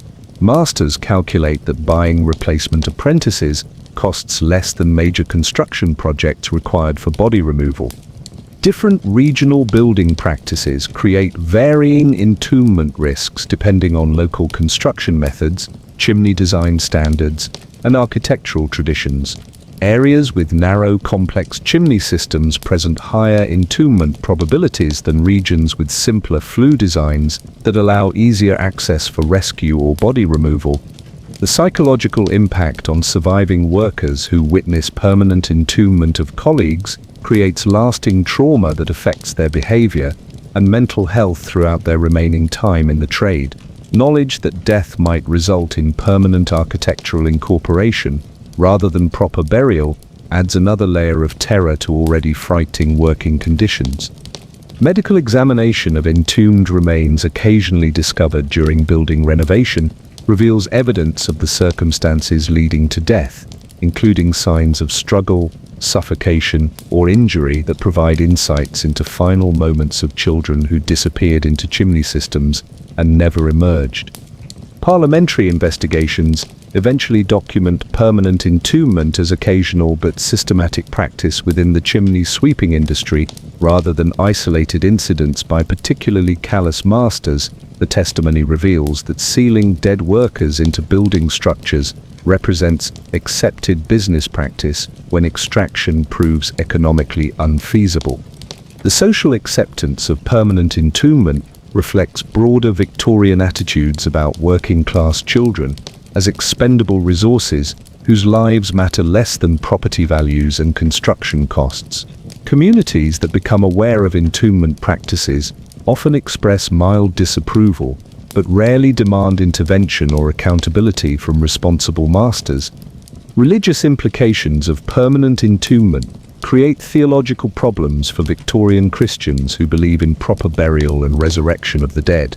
Children sealed into chimneys receive no funeral services, grave markers, or consecrated burial that religious tradition considers necessary for spiritual welfare. The insurance considerations surrounding permanent entombment involve complex liability questions when property owners discover that their buildings contain human remains from previous occupants' business operations. Determining responsibility for removal costs and potential legal claims requires navigating insurance policies that rarely address such unusual circumstances. Reform movements use evidence of permanent entombment to illustrate the complete dehumanization inherent in traditional chimney sweeping practices. They argue that industries that routinely incorporate dead workers into building structures clearly violate basic standards of human dignity, regardless of economic efficiency considerations. The architectural legacy of permanent entombment means that numerous British buildings constructed during the chimney sweeping era contain human remains that may never be discovered or properly addressed. These structures serve as monuments to systematic child abuse disguised as legitimate business practices. Long-term consequences of entombment practices include ongoing psychological trauma for survivors who carry knowledge of colleagues' fates, families who never learn what happened to missing children, and communities that normalize disappearance of working-class youth without investigation or accountability. The technological solutions that eventually reduce entombment risks focus on mechanical cleaning methods rather than improved safety protocols for human workers. Brush systems and other tools eliminate the need for sending children into spaces where they might become trapped, rather than developing better rescue procedures for dangerous situations. Professional associations and trade organizations that represent master sweeps typically defend entombment practices as unfortunate necessities rather than preventable tragedies requiring industry reform. They argue that extraction attempts often prove futile while creating additional safety hazards for rescue workers. The documentation requirements for entombment incidents remain minimal throughout most of the Victorian period, because masters have strong incentives to avoid creating records that might establish liability or attract regulatory attention. Most permanent entombment cases probably go completely undocumented in official records. International observers occasionally comment on British entombment practices as evidence of moral failure in chimney sweeping industry regulation. Foreign critics use documented cases of permanent architectural incorporation of dead children to argue that British child labour practices violate civilized standards. The transition away from entombment practices happens gradually as mechanical cleaning methods reduce reliance on human workers and reform movements create legal restrictions on child labor practices. But change comes slowly because existing buildings continue containing remains from earlier periods when such practices were accepted. Your knowledge that workplace death might result in permanent architectural incorporation rather than rescue or proper burial creates additional terror that compounds other sources of fear in your daily existence. The possibility of disappearing forever into building structures adds another dimension to the comprehensive nightmare that defines survival as a chimney sweep. The discovery process for entombed remains often occurs years or decades after death, when renovation projects reveal human bones embedded in chimney structures. These findings provide evidence of historical practices, while raising questions about how many similar cases remain undiscovered in buildings throughout Britain. But the threat of permanent entombment represents just the culminating horror in a system of systematic child abuse that operated openly for generations, while society debated reform rather than implementing immediate intervention. Because while individual children were disappearing into architectural features, the broader practice of industrial child torture continued until legal prohibition finally arrived, decades too late for thousands of victims. Part 20. No one bothered to ban this EU until 1875. After centuries of systematic child torture, poisoning, burning, starving, and occasional architectural incorporation of dead workers, Parliament finally decided that maybe, just maybe, sending 6-year-olds up toxic chimneys might be slightly problematic. The Chimney Sweepers Act of 1875 officially banned child climbing, roughly 100 years after the first recorded cases of scrotal cancer and 72 years after the first Reform Society formed, glacial progress at its finest. Victorian legislative efficiency makes modern bureaucracy look like Formula One racing. The timeline of chimney sweep reform reveals the extraordinary persistence required to overcome economic interests, social inertia, and political indifference when systematic child abuse operates within profitable business frameworks that benefit established power structures. The Society for Superseding the Necessity of Climbing Boys, founded in 1803, began documenting abuse and advocating for mechanical cleaning alternatives 7 decades before effective legislation finally passed. Their investigations produced detailed evidence of systematic torture, but translating public awareness into legal action required sustained political pressure that took generations to achieve. Parliamentary inquiries in 1817, 1834, and 1863 generated extensive testimony about child labor abuse in chimney sweeping while producing minimal legislative response.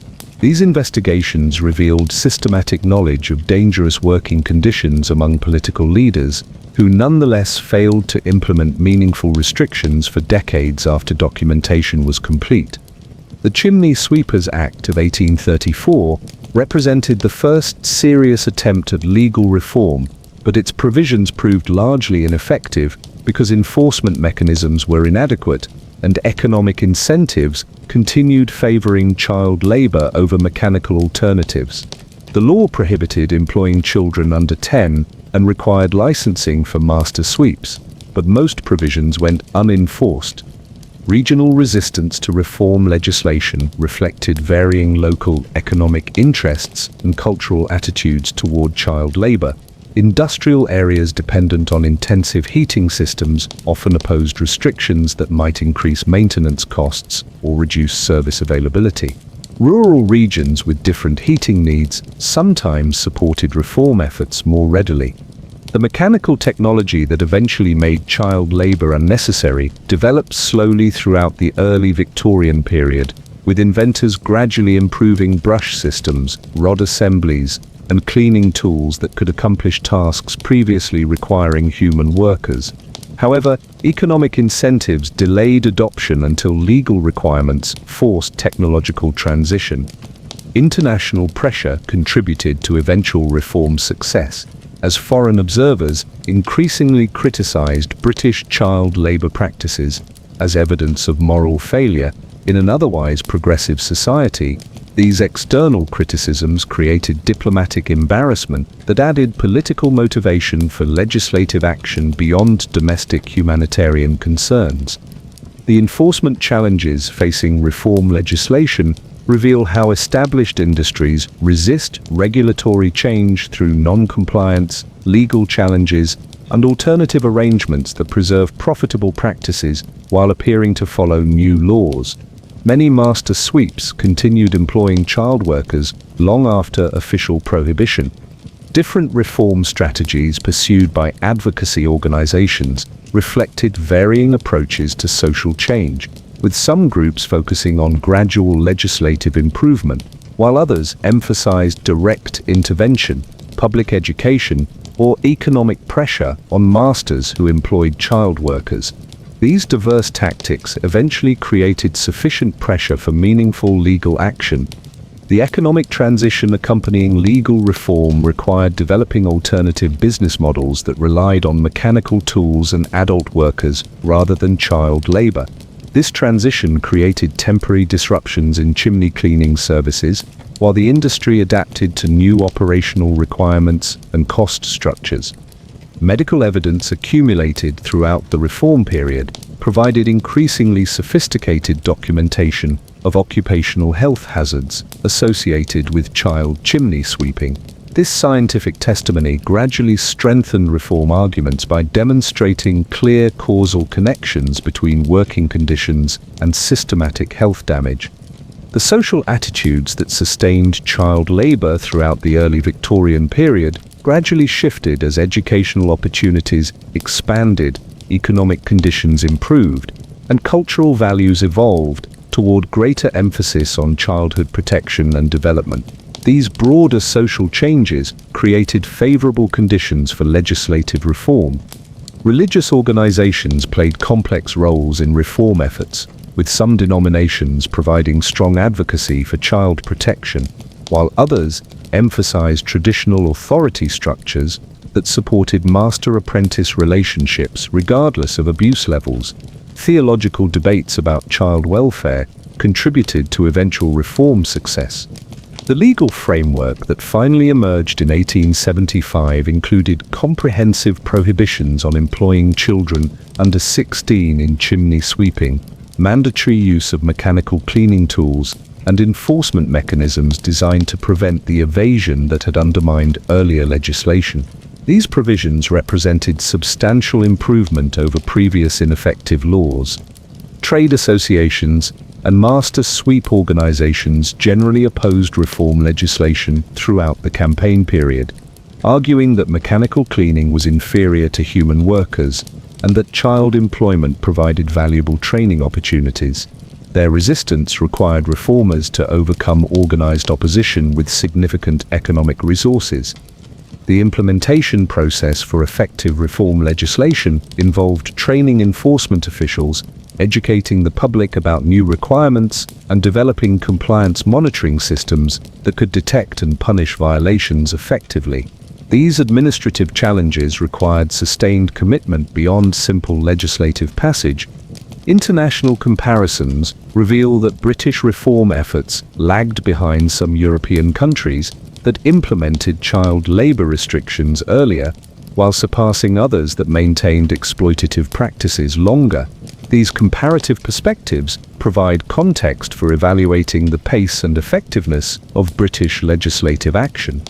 The technological development that accompanied reform included not just mechanical cleaning tools, but also improved chimney design standards that reduced maintenance requirements and simplified cleaning procedures.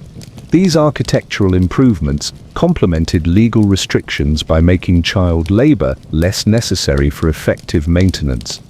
Long-term consequences of delayed reform include the thousands of children who suffered systematic abuse during the decades between initial reform efforts and effective legal prohibition. This human cost represents the price of gradual political change when immediate intervention might have prevented extensive suffering. Economic interests that sustained resistance to reform included not just master sweeps, but also property owners who benefited from cheap cleaning services and manufacturers who supplied the chimney sweeping industry. These broader economic networks created powerful opposition that required extensive political mobilization to overcome. The enforcement record following 1875 legislation shows gradual improvement in compliance as legal penalties, public awareness, and mechanical alternatives combined to reduce child employment in chimney sweeping. However, complete elimination of the practice required additional years as enforcement systems developed effectiveness. Social consequences of successful reform included improved educational opportunities for working-class children who might previously have been sold into chimney sweeping, reduced tolerance for child labor in other industries, and strengthened advocacy organizations that applied lessons learned from chimney sweep campaigns to additional reform efforts. The historical legacy of chimney sweep reform demonstrates both the possibility of overcoming systematic abuse through sustained advocacy and the extraordinary persistence required to achieve legal change when powerful economic interests resist intervention. This legacy provides lessons for contemporary reform efforts addressing similar patterns of systematic exploitation. Professional development within the reformed chimney sweeping industry involved training adult workers in mechanical cleaning techniques, developing safety protocols for adult employment, and establishing business practices that maintained service quality while eliminating child labor. These industry changes required substantial adaptation and investment. Your survival of the chimney sweeping system, should you be fortunate enough to live until reform implementation, would still leave you with permanent physical damage, psychological trauma, and educational deficits that affect your entire adult life. Legal prohibition comes too late to repair the comprehensive destruction that defines childhood as a Victorian chimney sweep. The broader implications of delayed reform extend beyond chimney sweeping to illustrate how societies can maintain systematic abuse for generations while gradually developing moral consciousness that eventually demands change. This pattern repeats throughout history as economic interests resist humanitarian progress until political pressure becomes irresistible.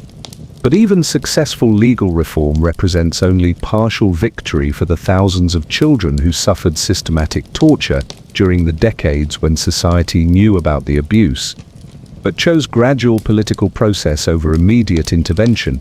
Their sacrificed childhoods bought the legislative progress that protected future generations while leaving survivors to cope with permanent damage from their service as unwilling martyrs to Victorian industrial efficiency.